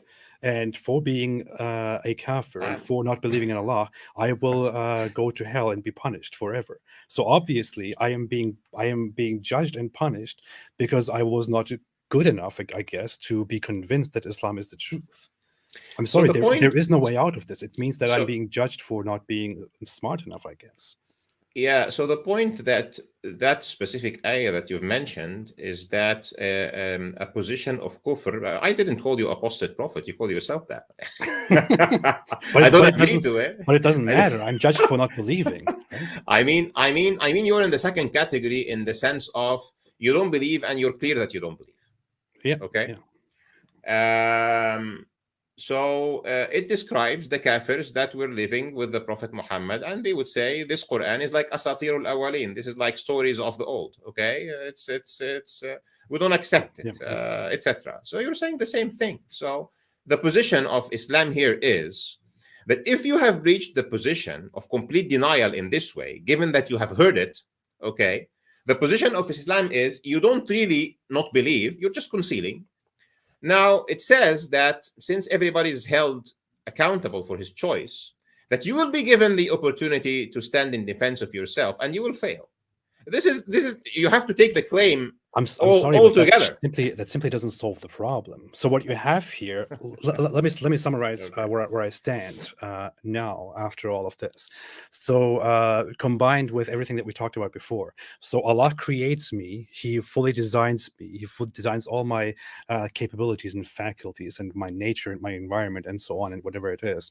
He says, you know what? I'm going to give this guy free will, and he can then choose whether, with everything that I have given him, he believes or disbelieves in me and my existence. I then go ahead with everything that he has given me and look into Islam, and I come to the conclusion, you know what, Islam is nonsense. It's nonsensical. I'm sorry, it just doesn't work. And therefore, Allah will then punish me for that conclusion. But from the very beginning, he also knew this is what I would do. So he created me with my capabilities and my free will. He knew exactly that in the end, I would use everything that he gave me and would come to the wrong conclusion that Islam is false. But he created and designed this. And as a result of my failure, of my mistake, he will punish me as a disbeliever in eternal hellfire. I'm sorry. This is not logically coherent. And this is not consistent with the idea that it is up to me and that Allah is somehow just within our understanding of justice, or even with the Islamic understanding of justice. So the story that you have said is only partially true, which makes it false. Why? Because you're essentially missing three pieces, okay, that I have said. But since you have wrapped it all up, let me wrap it up. So what Islam says is that it doesn't start from this point. It starts from the point of us where we have not arrived to this world yet. So now picture Ridwan and Ahmed and James standing before God sometime before the creation of Ahmed and Ridwan and James in their human form, okay? And he is giving you the choice. I'm going to give you free will. You know I'm God, and you know I created you. Do you want to take this choice or not? Okay? And the consequences of taking this choice is that you will be held accountable. And I am arrogant, and you are arrogant, and James is arrogant. Why? Because we take the challenge. We think we're so smart. We're going to be humans. We're going to be having brains. He shows you what you're going to have. You're going to have a brain. You're going to have the ability to do rational thinking. And you say, yes, I want to take this choice. And then he says, okay, now bear witness that I am your Lord, and you bear witness. And then he tells you, bear witness that you are not going to say, I'm going to blame it on my parents. Bear witness, I'm not going to blame it on people who came before me that were a bad example for me, etc. This is exactly what the Quran says. I can actually tell you the ayah. Okay, with أخذ ربك من بني آدم من ظهورهم ذريتهم وأشهدهم على أنفسهم ألست بربكم قالوا بلى شهدنا. Okay, and what the translation of meaning is, and remember when your Lord has taken from the children of Adam, from their backs, their offsprings, and he made him to bear witness over themselves. Am I not your Lord? They said, yes, we bear witness. And then God commands, أن تقولوا إنما أشرك أن تقولوا إنا كنا عن هذا غافلين. I'm telling you this so that you will not later say, we have not been aware of this. أو تقولوا إنما أشرك آباؤنا وكنا ذرية من بعدهم أفتهلكنا بما فعل المبطلون. Or you would even, or you would alternatively say, our parents have taken partners to you, and we have been offsprings to them. So don't blame us for what those who have been bad wrongdoers did. So this is the first I understand thing. your scenario. Okay. The issue is that you are simply turning it around and inserting things which avoid the actual question. Yeah, Because it is not wrong that Allah in the beginning creates me with my abilities, with my capabilities, with all my nature, my entire lifeline, my environment, and everything that I'm capable of. Now, even if long before creation I say, oh, you know what, I am going to take this challenge and I'm going to win, but in the end I fail. Even this, Allah knew from the very beginning before he created me, and he went ahead with this plan. He did not just approve of it, he actually designed that. So if I now take on a challenge which I cannot bear, then it is because of Allah's creation and decree that I did not do that. Good. If I fail in the end, it is Allah's creation and decree that I fail. If I am punished for that, that is also Allah's creation and decree. It's His work. So that's why I said you're missing three pieces. So this is the first piece, that you have been aware, and actually every just one short point of moderation. You guys have 5 more minutes, so great. If there's any other topic you want to mix it up back and forth on before closing, you guys can do that now. Also, for questions, please start putting in your questions after when we get the closing statements, because I'm seeing questions, but StreamYard will only let me go back so far. Okay. Also, closing for questions does not have to be in the form of a super chat, but tag my name and it'll highlight it for me. Thanks, guys. Okay, so just I think it's we've dwelled enough on this point. We should really wrap it well. So I'm saying you have forsaken 3 pieces. So the first piece is this first scene, and then you started from God designed me in full. So I also refer to now I'm telling the Islamic scenario now. Whether when you accept the Islam, you accept the whole scenario. This is the whole thing, and then you judge whether the whole scenario is fair or not. And then so when Allah subhanahu wa ta'ala, for example, is talking about the creation of the human being and fully designing him, he describes it. He describes it. He says, أَلَمْ نَجْعَلْ لَهُ عَيْنَيْن وَلِسَانًا وَشَفَتَيْن, etc. And then he said, وَهَدَيْنَاهُ النَّجْدَيْن. So haven't we made for him 2 eyes and a tongue and 2 lips, etc., etc. And then he says, وَهَدَيْنَاهُ النَّجْدَيْن. And we have shown him and we have guided him to the 2 paths, not to 1 path. So he says, Ridwan, that it's part of your design that he has not only given you the choice, but he has shown you the path to accept his message and the path to reject his message. And you have taken a choice. You've just declared it yourself. I have taken a choice and I have understood Islam. I've lived Islam. I've taken a choice.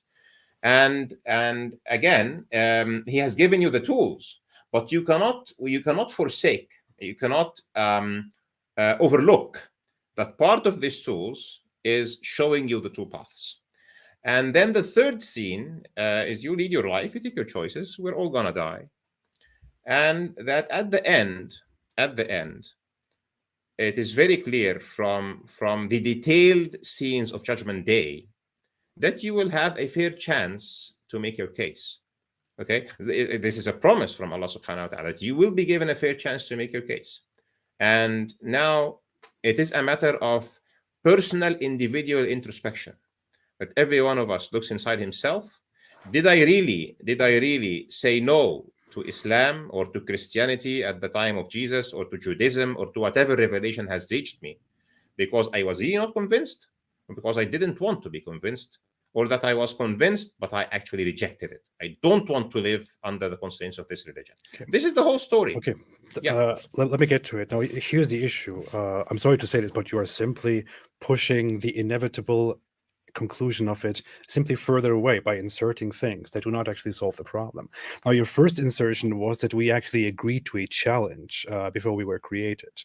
The second thing is that Allah gave us capabilities and eyes and this and that, and he showed us the path, but we simply choose the wrong path. The third one is that we will be subjected to fairness on the day of judgment. So therefore, the inevitable end will not be unfair; it will be fair. The issue is none of these things matter. Just one point is that these are not issues that I'm making up. I'm just quoting the Quran directly. I know. I am already taking these into consideration. The issue is these 3 things do not solve the problem at all. They are merely pushing the inevitable further away, but the inevitable comes again. Even if I accepted a challenge from the very beginning, whether I fail the challenge or not is a result of my capabilities and so on, and I'm simply being ignorant. Whether my capabilities were given to me or not, apparently they didn't help me enough. The guidance apparently didn't help me enough. I still make a mistake in the end and come to the wrong conclusion caused by Allah in the very beginning. And the fairness, whether that exists or not, fairness is very vague. In the end, whether it is fair or not, in the end, I will still have made a mistake and maybe a wrong judgment, and have still,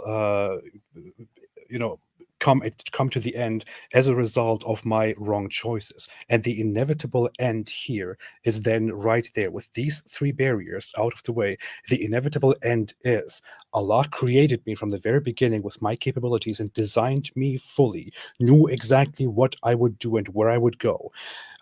He is the complete designer and programmer of my capabilities. And with everything that he has given me, I made the stupid mistake in the end to come to the wrong conclusion because I was apparently not bright enough, despite the fact that this is what Allah gave me. And then I go to hell forever. I'm sorry.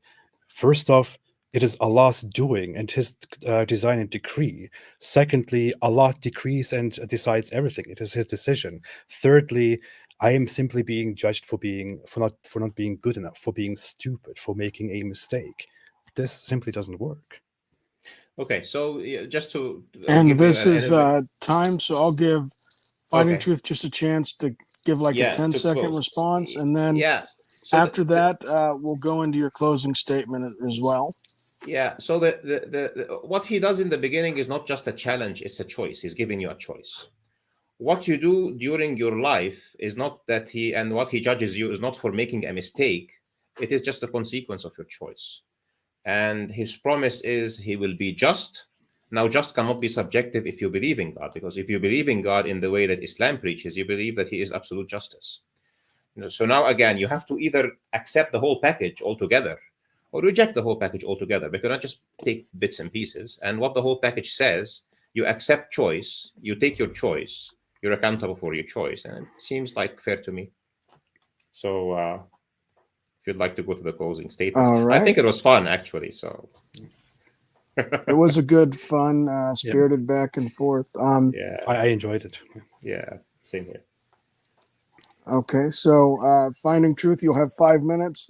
Now is the time, guys, to tag your questions for the two debaters. Please tag James is Tired in the chat, and I will start pulling those things and getting them together. Finding Truth whenever you're ready. Yeah. So if I look inside myself and think, if I am now to make the case in front of the world on Judgment Day why I chose Islam, I would say this. Islam came at a time where the whole world was plunging in darkness, injustice, wars, bloodshed, killing everywhere. If a nation wins over another nation, it totally destroys it. It demolishes into pieces. It razes cities to the ground. People were not safe. Romans and Persians, both great ancient civilizations, wreaking havoc everywhere. It came to a nation that lived in oblivion, nowhere on the map of the world. Primarily illiterate nation, just good in language, good and eloquent people who have good time to contemplate in the desert, looking to the sky and saying poetry, but that kidnap each other and kill each other.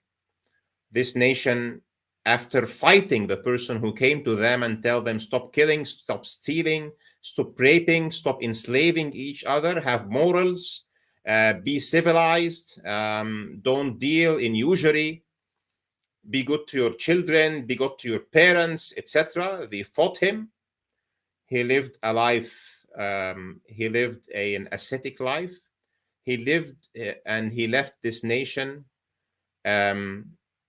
completely converted to the other way, a nation that was elevated to the highest level of civilization, that retaught the world civilization, that when it went to other nations that had ancient civilizations, they learned their old sciences. They took that science, those sciences, to a completely new level after Europe was plunged in complete darkness since Theodosius. And the Dark Ages stopped with Islam. The scientific and the rejuvenation of the world started by Islam. Islam kept leading the world for hundreds of years until very lately. Every society lived under Islam happily. This can only be a religion that is coming from God, where an individual can live a happy life and the global society can live a happy life. People who were Muslims and enjoyed Islam, and people who were not Muslims and enjoyed living under Islam, you can see the comparison of the same people who were non-Muslims and lived under other systems while Islam existed. When the Jews were, for example, persecuted all over the world, in Europe, they ran to the places of Islam. They had centers in Baghdad and in Iberia, in Spain, because that was ruled by Islam. This is a religion that has elevated humanity to its pinnacle, and Muslims have only become at the state they are today because they have forsaken, or they have been deceived into forsaking their religion. It's an unfortunate state of affairs, but I am 100% convinced that this is the religion for the individual and for the human society to achieve what humanity is.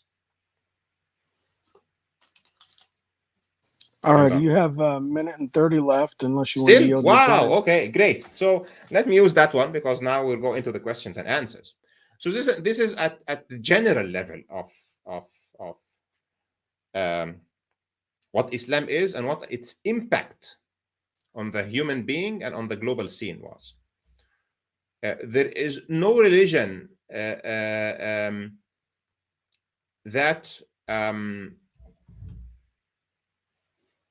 there is no religion today that accepts the legacy of the divine revelation from Adam until Prophet Muhammad other than Islam. Islam accepts Jesus, accepts Moses, accepts all the prophets since Adam until Muhammad, peace be upon him. He venerates every one of them. It says that Prophet Solomon was not a magician. It says that Prophet David did not do all the bad things that some people say about him. It says that Prophet Lot did not do the bad things that others say about him. It says that it gives to the history of revelation its right place in history. It accepts the other, it refines the human nature, and it pushes a Muslim to live the life to the fullest And that's within the rule of the divine law. all right, That's AP, we've got you up. When you start, we'll kick 5 minutes off. All right. Thanks again for this. It was, I think it was a very interesting debate. I personally really enjoyed it, and I would love to have further exchanges. Debates like these are always what I ask for. I'm really not a fan of the whole, personal attacks and drama and everything that goes on nowadays online. But yeah, so my conclusion in the end is, again, that I have no reason to believe that Islam is true. On the contrary, I have every reason to believe that Islam is false. One of the main points that were argued today is that by the logic of the Islamic theology and the Islamic scripture, it is Allah Himself who fully designs me, who is responsible for every action that I take, for everything that I do in the end. That includes everything that I will do in the end as a result of my free will. Allah decides what I will do. He knows what I will do. He creates me knowing what I will do, and He creates me for hell. The Quran itself explicitly says that Allah created many of the humans for hell, and that we have hearts with which we do not understand, and so on. So by Islam's logic, people like me were created for hell. And by people like me, let me talk about myself. I do not believe in Islam. I was a very firm believer. I was fully convinced and extremely emotional and in love with my Islamic faith in the past. And I prayed to Allah to never let me go, because this is the best thing ever. But after a while, I realized how my beliefs were built and based on inconsistencies and misinformation, and that I was following a life which simply is not how life is supposed to be lived. I came to the conclusion that it is false. Today, I am one of the most active critics of Islam, and I am only going to hell by Islam's logic because I am convinced that Islam is false. So because I came to a wrong conclusion, I am making some great stuff today and telling many people that Islam is false and telling people to stay away from Islam. So many people, I'm not praising myself, I'm just trying to get to a point. So many people are telling me that they left Islam because of me. Now, if I still have a chance at going to heaven because I just didn't know, and Allah will still forgive me on the day of judgment and will take me to heaven, then I have to say, who goes to hell? I just don't understand, because if I, in the eyes of many Muslims, one of the vilest people online, but according to their logic and their perspective, will not be punished with eternal hellfire, then who in the world will? Unfortunately, the Islamic logic is that those who do not believe in Islam, those who reject Islam, those who do not open their eyes and see the truth of Islam, will be eternally punished with hellfire. They will go to hell, and it is Allah Himself who leads astray and guides whom He wills. Unfortunately, none of this makes any sense. It is Allah who is responsible. It is Allah who guides and misguides. It is Allah who doesn't allow me to believe. It is Allah who chooses to punish me for something that He Himself did and designed from the very beginning. Of course, outside of all of that, outside of the logical inconsistencies and the hell-heaven problem, we have many reasons not to believe in Islam, such as said, Muhammad made predictions about the future that have failed. The Quran is full of scientific mistakes and tells us nothing at all that is revolutionary for its time, nothing that helps us live a better life. Islam introduces morals that are unacceptable in terms of how we understand morality today. And even if we reject the whole concept of morality and simply go with what is is best for our well-being and flourishing, Islam is not the answer. Islam introduces things such as hating and fighting each other, segregation, the suppression of women, the taking of captives and turning them into slaves and sex slaves, things that many Muslim apologists nowadays agree with, such as Daniel Hakikachu, for example. He's very well known for that stuff. Islam introduces morals that are not consistent with our human well-being. The Islamic scripture is not consistent with the Abrahamic religions and their understanding of God's mission for our life. Islam has no proper point, no basis to stand on from which it can argue that it brings us a message which we absolutely need in order to find fulfillment and to find something great in the hereafter.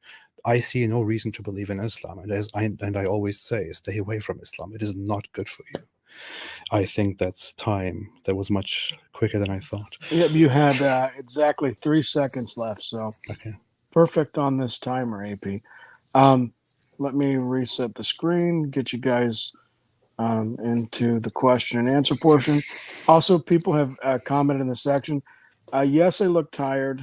Yes to the back channel messages about my camera going every which way. My foot is wrapped. I heard it this week. So like I've got like my display just keeps moving with me as I adjust on the couch, but enough personal complaints there. Well, your channel is James is Tired, so I don't think you have anything to complain about. People know that already. It fits. Yeah. I just need like to pull this pillow up like right beside me and fill the whole thing. Yeah. All right. So the first question that I am seeing, and what we'll do is if it's directed at one of you, then we'll give the other one a chance to respond a little bit too. It says, finding truth. Why do you distort Islam? AP was created for hell, and thus that distorts Islam were also created for hell. Why do you choose the same path if you are a true believer? I don't really understand the question, but it's giving me an opportunity to respond to what AP says, that if he's not going to go to hell, who goes to hell? Actually, nothing guarantees that you're going to go to hell, because you can change your mind tomorrow. So I don't know, and he doesn't know that he has been created to hell or not, for hell or not. We will make that choice.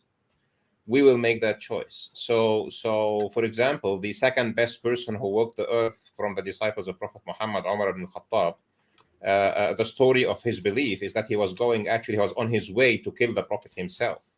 So if that doesn't go to hell, who goes to hell? Guess what? He became one of the best people of the disciples. So it's nothing is guaranteed. I don't know if I'm going to heaven. I don't know if AP is going to hell. Why? Because we're still breathing, and as long as we're still breathing, we do still have a choice.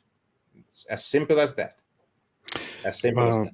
Well, my response would be, it doesn't really matter if I have if I will somehow change my mind in the end or not. In the end, if I'm always speaking in hypotheticals in the situation, the way that I am right now, or the way that somebody else is in their state of complete denial of Islam's truth because they don't believe in it.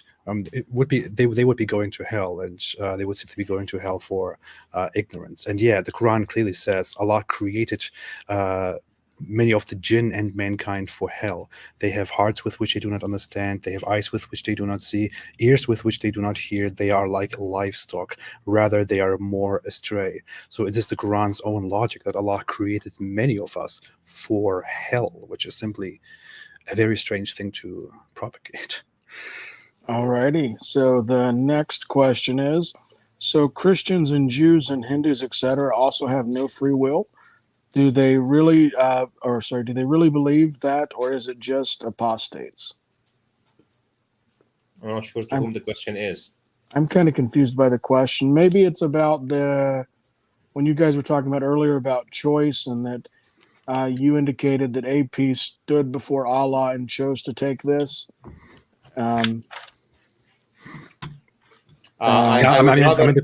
The The I Quran would says rather that that he would further explain his question if he's still with us or something, maybe. the Quran says that those who believe that Jesus is God will basically go to hell and stay there forever. So it kind of makes it clear that if you have a belief that goes in such a direction, then you are doomed to hellfire.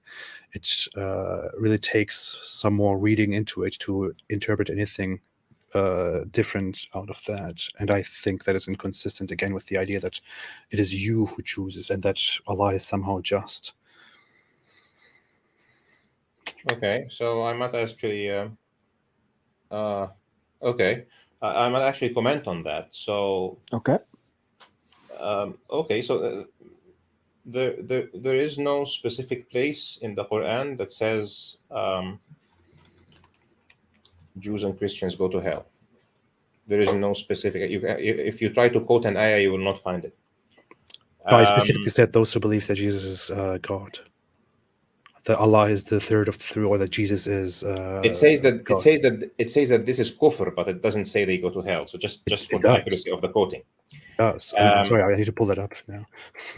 Yeah, try. You will not find it because I happen to memorize the Quran. But it says that it is kufr. Now, if you want to go to the specific context, for example, of what happens on Judgment Day to a Christian, for example. So it's actually narrated at the end of Surah Al-Ma'idah. And at the end of Surah Al-Ma'idah, Allah subhanahu wa ta'ala describes this scene where a dialogue with Jesus will happen. And the dialogue goes like this. I'll just be explaining the meaning because I know most of the audience don't understand Arabic anyway. But you can look it up. It's the last page of Surah Al-Ma'idah. And it says, and Allah asks Jesus, have you told people to take me and my mother as two gods, partners to Allah? And he says, I have only told them what you have instructed me to say, that you should worship Allah alone. And if I have said it, you have known it. And if you know what is in myself and do not know what in yourself. And I have been witness over them until you have raised me to you. And after you have raised me to you, you have been witness over them. And then the comment that Allah subhanahu wa ta'ala makes at the end is not, okay, you guys who have believed that Jesus is Lord, you're going to hell. The stunning thing is that these verses end like this. قال الله هذا يوم ينفع الصادقين صدقهم. Okay. Allah said, this is the day where the truthful will benefit from their truthfulness. Okay, here's the issue, Ahmed. You asked me to quote it. It is chapter 5, verse 72. So Ma'idah 72, it says, they have certainly disbelieved who say Allah is the Messiah, the son of Mary, while the Messiah has said, O children of Israel, worship Allah, my Lord and your Lord. And it then says, indeed, those who associate Allah with others. The context is very clear. Allah has forbidden him paradise, and his refuge is the fire, and there are no helpers for the wrongdoers.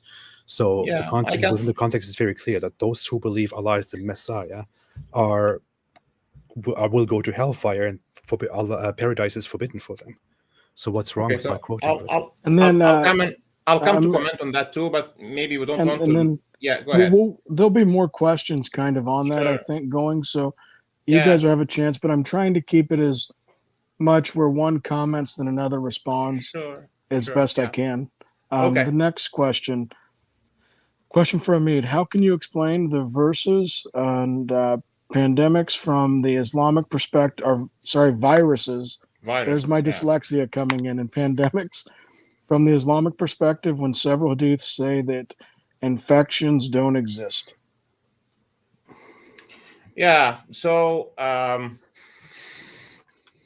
the explanation is simple. God has created a universe in which people are tested. It is an imperfect universe by design, and that's why in Islam, in Arabic, it's called dunya, and dunya means inferior. So we have dunya, which is this world. The word dunya means the inferior world, and akhirah, the hereafter, is the perfect world, obviously. if you go to the right place, which is paradise, of course. Of course, if you go to hell, it's even worse. And an essential attribute of this world is that you die. And one of the reasons that you die is that you catch a disease. And one of the ways that you catch a disease is that you get a parasite, a bacterium, a virus, etc. Some people dying from an earthquake or a tsunami or a volcano can be compared for some people dying with a pandemic. There are so many different ways to die. Eventually, the promise of Islam or the promise of Allah is that people will die on their prescribed time. So there will be a pandemic, somebody will live and I will die. Yeah, that's it. I think the question was in reference to a series of hadith in which Muhammad says that there is no infection, there is no infectious disease. So, and the meaning of it is agreed upon, such as in Sahih Bukhari 5717. It says that Muhammad said that there is no adwa, there are no infections, and one of the in the audience, a Bedouin stands up and says, then what about my camels? When I bring a sick camel and a healthy camel together, then they all get infected with the disease. And Muhammad then says, well, then who conveyed the first disease to the first one? So according to Muhammad's logic, diseases do not exist. Infectious diseases are a superstition, like ghouls and other things. And yeah, that's that's the problem here. Okay, so that's thank you for pointing it out. So the hadith that you have referenced. Do you want me to continue the explanation, or you want to go to the next question? If we can, just if it's addressed to you, then I'm giving you a chance to open up, and then AP a chance to go back. But if we get any questions tagged to AP, then AP will get to make a statement. Then you'll get to respond to that too. Sure. Let me go. So if she was referencing that hadith, the hadith actually says لا طيرة ولا عدوى. لا طيرة ولا عدوى. And then it says وفر من المجذوم كفرارك من الأسد. So you cannot just take a piece of a hadith and make a commentary. If you will take the hadith on its whole, or you will not take it at all. لا طيرة, it means you should not be pessimistic. ولا عدوى, it means no infection. وفر من المجذوم كفرارك من الأسد, and run away from a person who is plagued like you run away from a lion. So obviously لا عدوى refers to لا طيرة. So do not be pessimistic. If somebody is sick, do not treat him as rubbish. So what I'm going to do is I'm going to give. If he is sick, to the extent that you know that this disease Ahmed, is infectious, I'm going to give AP a quick 10 seconds to respond to that, because I'm trying to do where it's only two responses, one response from you and one response from him for questions. That way we don't add like another mini debate at the end and then keep you guys here for the next 3 hours. Unfortunately, the prominent version of the hadith is actually that Muhammad simply says that there is no disease. The version in which he says, and run away from the plague, as if it was a plague, is, according to the hadith, an addition that was not known at the very beginning. So the prominent hadith is simply that it doesn't exist. That's it. Alrighty, next question. What does Islam exclusively offer besides supposed principles we are already aware of? Why add Allah to the mix? How do we know these are direct miracles from Islam? So I believe that is to you, Ahmed. What does Islam exclusively offer besides supposed principles we are already aware of? Why add Allah to the mix? How do we know these are direct miracles from Islam? What does Islam exclusively offer? It offers an uncorrupted, unchanged set of instructions for conducting your life that you can directly, if you accept Islam, that is, that you can directly attribute to a prophet, and you know it has been preserved from his time until today. Should that fundamentally differ, for example, from Christianity in terms of its fundamental principles of moral code, or from Judaism? The basic principles of morality in the major religions that can be attributed to divine revelation should be the same, because they're all coming from Allah subhanahu wa ta'ala. But you will find in Islam quite detailed jurisprudence that will give you the opportunity not just to live with general principles, but also to live with a complete, not only with general principles and a specific lifestyle, but with a very detailed prescriptive system that will address almost every aspect of your life. This is the difference that Islam offers. of course, it also offers you that you will be following the latest version. You would like to have your iPhone with the latest iOS on it because it has less bugs or something, or it will have better features. So if you accept that Islam is a religion from God, you'd better follow it because it's the latest and the final one. This is what Islam offers you. Yeah. Why add Allah to the mix? Allah is there in every religion. So on the cross, Jesus is narrated to have said, Eloi, Eloi, lima sabachthani. So he's calling on Allah. Christians who are speaking Arabic call God Allah, by the way.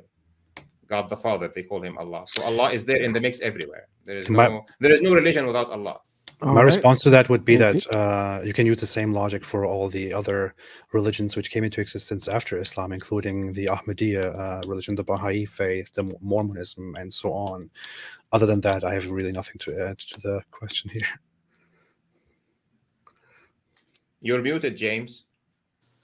Sorry, I saw a question for AP. I'm trying to get that back up. I don't know if you guys ever have issues with StreamYard, but this is being very difficult today. Yeah. Sometimes it will overflow when there is too many comments. So what you'd better do is to have YouTube in front of you and scroll directly on the live chat if it's missing some stuff. Sometimes it happens to me, actually. Oh, okay. It looks like they deleted the message. That's why it is gone. Let me see. All right, so I got a question in my back channel. It was, it's actually for AP, so that is a good thing. We got the first one, I think, officially for you. I still get to comment. You get to comment after that, yes. Yeah. So it is, can you please ask AP what it would take to convince him that Islam is true? That's a question that would require a very broad or vague answer. But I mean, obviously, I would need to see proof that Islam's truth claims are indeed truth, that they correspond with what we know to be true. That's what I can say in general. It's a very vague response. But if we can, for example, if a logical explanation can be provided for the problems of the contradiction between free will and predetermination and creation of Allah could be provided, that could solve the problem. Unfortunately, I don't think that's possible. If Muhammad's prophecies were entirely accurate, that would be good. If the Quran was free from scientific mistakes, I would consider Islam again. There are simply too many aspects. That's it. Finding truth. Yeah, the problem is that all what you have mentioned is already available in Islam, except that we don't have 20 hours. But I will be glad to entertain every one of them. So Islam does have scientific signs that are otherwise unknowable to the Prophet. It does every prophecy that the Prophet has made that has a specific time in a Sahih Hadith has come to fruition. And Islam's there's the matter of free will versus predeterminism is a conceptual philosophical issue that is not an issue with Islam. But if you stop at that point, you will have to reject free will itself, or reject every religion, or reject the ethical or the morality of Judgment Day altogether, actually, because so it's not an issue with Islam alone. All right, so this will be the second to last question. Then we're going to plug our debaters' channels and then get ready to roll the credits. So the next question that I ask after that, whatever's the most creative, well thought out, masterful question will end the debate after this one. And I think it's going to Apostate Prophet. Apostate Prophet have free will. If he has no free will, tell him to bring a proof. Why does he advocate for freedom of choice? Isn't that a contradiction? Okay. Now there are different ways that I could respond to this, but I don't think the questioner understands my position. I'm not claiming here that free will doesn't exist or that I have no free will. That is a completely different discussion that we could go into on the theory of free will and whether it exists or not. Very deep discussion, but my problem is not that I don't have free will. The problem here is that within the Islamic context, free will is inconsistent with its own with its own theology, with its own logic. So free will is within Islam logically inconsistent, and there are logical arguments, evidential arguments, and other arguments that can be presented against the idea that Islam does indeed combine free will and predestination in a good way. I don't think it does. Outside of that, whether I have free will or not, again, completely different question. I'm making no claim on that here. Ahmed, do you have any thoughts on that one? Yeah, I think that anybody who pleads that I don't think that what Ridwan has said was that he doesn't have free will, because I asked him if he has chosen to be an apostle, and he said yes, it's my choice. So he doesn't reject that. What he says is that an omniscient God is inherently philosophically inconsistent with human free will. So this is actually a philosophical question. Every religion that holds humanity accountable for its actions obviously asserts free will, because if you don't have free will, you're not accountable. But also every religion that preaches a divine, not everyone, at least the major. Okay, let's speak about Islam and obviously preaches that God is also omniscient. So you would either accept a philosophical parable like the one that I have made for the mirror, for example, or you will have to, if you accept Islam as a religion from other evidence, okay, then you take God's word for it, that it is within his domain of capability to grant free will. Because the question now is, if God is omnipotent and omniscient, is it possible to have free will other than the free will of God? This is the philosophical question. It's not a question that relates to Islam. It's a philosophical question of divine and human nature. I think it is consistent, and we can argue about this. And actually, it can be a complete discussion on its own. The next question will actually allow this to continue. Oh, really? For another. I want to very quickly add to the question, just a very small comment to answer the actual question of the commenter. The question there was, does Apostate Prophet have free will? I completely ignored that because I said that's not actually the point of the topic. But as far as I am concerned, as far as I have come in research and in understanding human nature and so on, I think that I do have free will. Practically, I'm not sure how much theoretically I have free will. I think my choices and actions in life are very much determined by my environment, the family that I was brought up in, my genetic, features and so on. So I think I am very much at the mercy of many factors that are completely outside my hands and my will. But nevertheless, within this, as I know myself, I have free will. Go ahead. Sorry, my dog just started to bark at random, and I'm like, no, don't bark at the end of the debate. So before I ask this question, the person who back-channeled me a question for the debaters, which was how much wood could a woodchuck chuck if a woodchuck could chuck wood?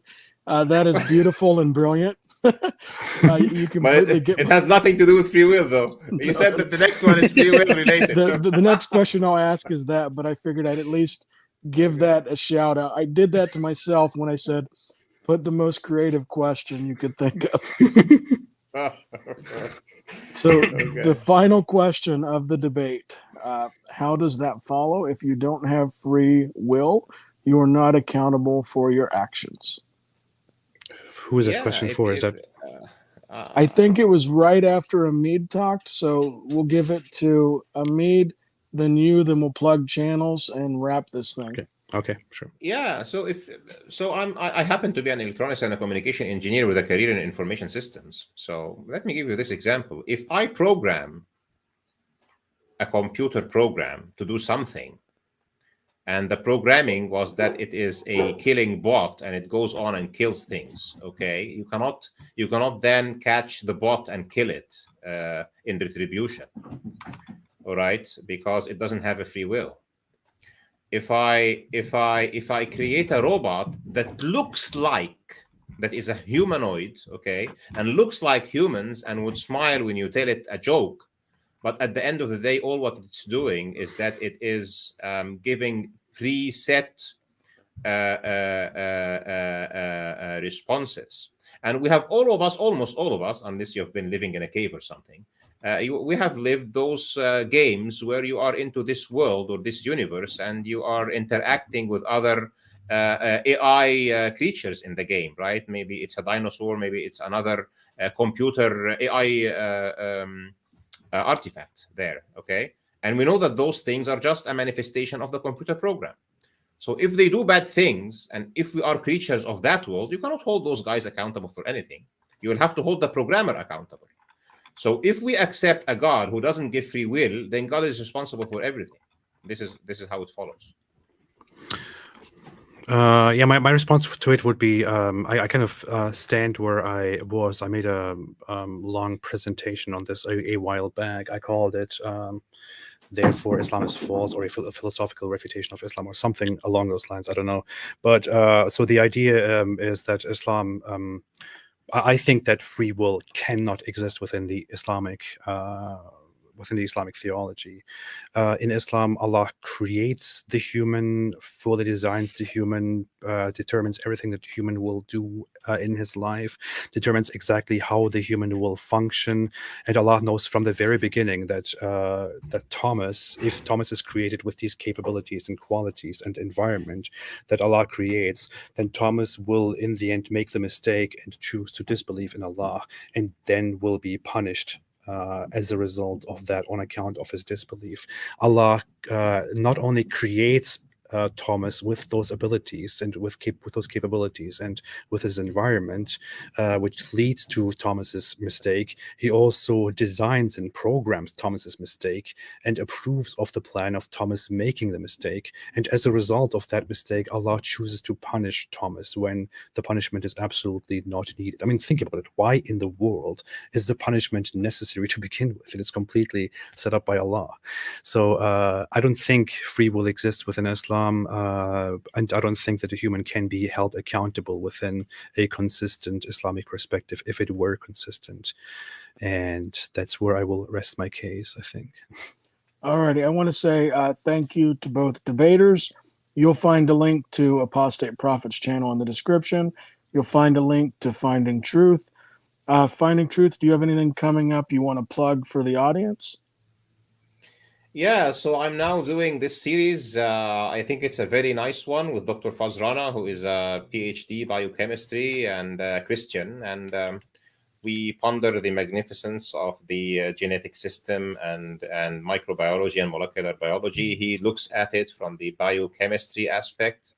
And I look at it from the informatics and electronics and engineering aspect. And the point is, if this thing is at the pinnacle of human engineering and beyond, then somebody who is a really good designer did it, and it can only be the designer of life and the creator of the universe. So it's a very nice, it's a positive note rather than just fighting with evolutionists all the time. We'll just take in a positive note and pondering the magnificence of life's design.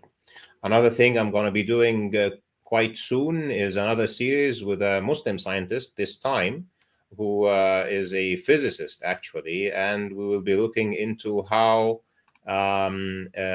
Islamic kalam, which is essentially the thought process of the early Islamic 2 centuries, that is driven from divine revelation, and how that very early scholars of Islam have actually reached to results that can only be understood under the context of quantum mechanics and general relativity of the very modern age, which is quite amazing.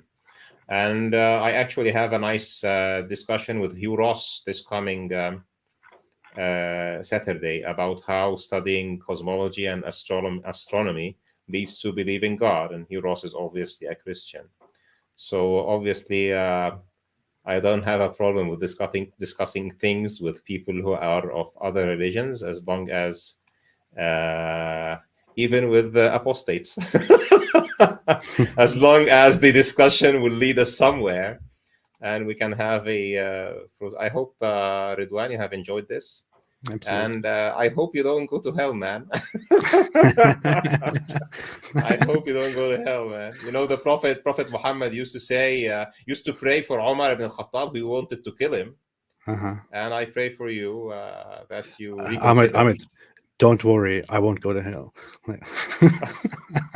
Then okay, to me that means that you will revert. So So AP, what do you got going on? I see you've done some interesting stuff with Bart Ehrman and David Wood.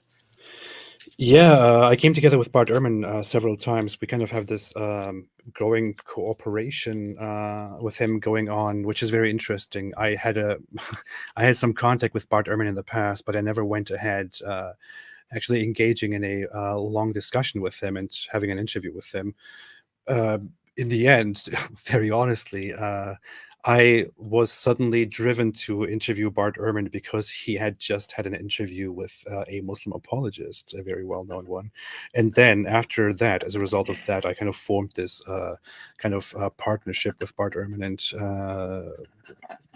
learned that he is a very, very nice guy who loves to, present all his knowledge in fields that do not correspond with things that people usually ask him. So I will have more with him in the future. There are some more interviews that will come up very soon that I have arranged. I don't want to reveal them in advance, but there will be some very nice stuff coming very soon. Other than that, I'm not quite as interesting as Ahmed here, but I have to say I really loved this debate. I really enjoyed it, simply due to the fact that I think this was done in a very respectful way and in a very fruitful way. It was insightful and thought-provoking, and I truly appreciate this, and I would love to see more of this. I'm always happy to engage further. We can always have more debates on related topics. So thank you so much, Ahmed, and thank you so much, James, for this opportunity, and thanks everyone for viewing. And you can always find me on my channel, Apostate Prophet, right here on YouTube. Yeah, I would have to say that also the debate has gone. So thank you, James, obviously, for bringing us both here. And I think this went much more peaceful than other debates that Ridwan had. Yeah. Most of my debates are in this same wavelength. So because of you, I have to say, because of you, I have to say that it went this way because of you. I don't carry boxing gloves because if debate is about boxing gloves, it's not worth it. So it's about mutual understanding and trying to make a point. So if you would like to go through the other stuff, the Quran is scientific, prophecies, life of Prophet Muhammad, etc. I'm very happy to do that, and we can pick a platform or come to James or whatever you would like. And it's obviously that obviously James is a good moderator, but I think we'll go along easily. All right, and once again, thank you to the viewers. Please consider liking and subscribing. If you don't like my content later, you can always unsubscribe, but you can't subscribe in the past, in the future. It's a good one. I don't know. You're not supposed to tell people to unsubscribe later, are you? That's not a good thing, is it? It's like full refund, money back guarantee. But guess what? Nobody really does the refund because it's too hectic. No, that's great. So I'll roll the outro. I'll chat with you guys just a few short minutes after, and thank you guys again. Thank you so much.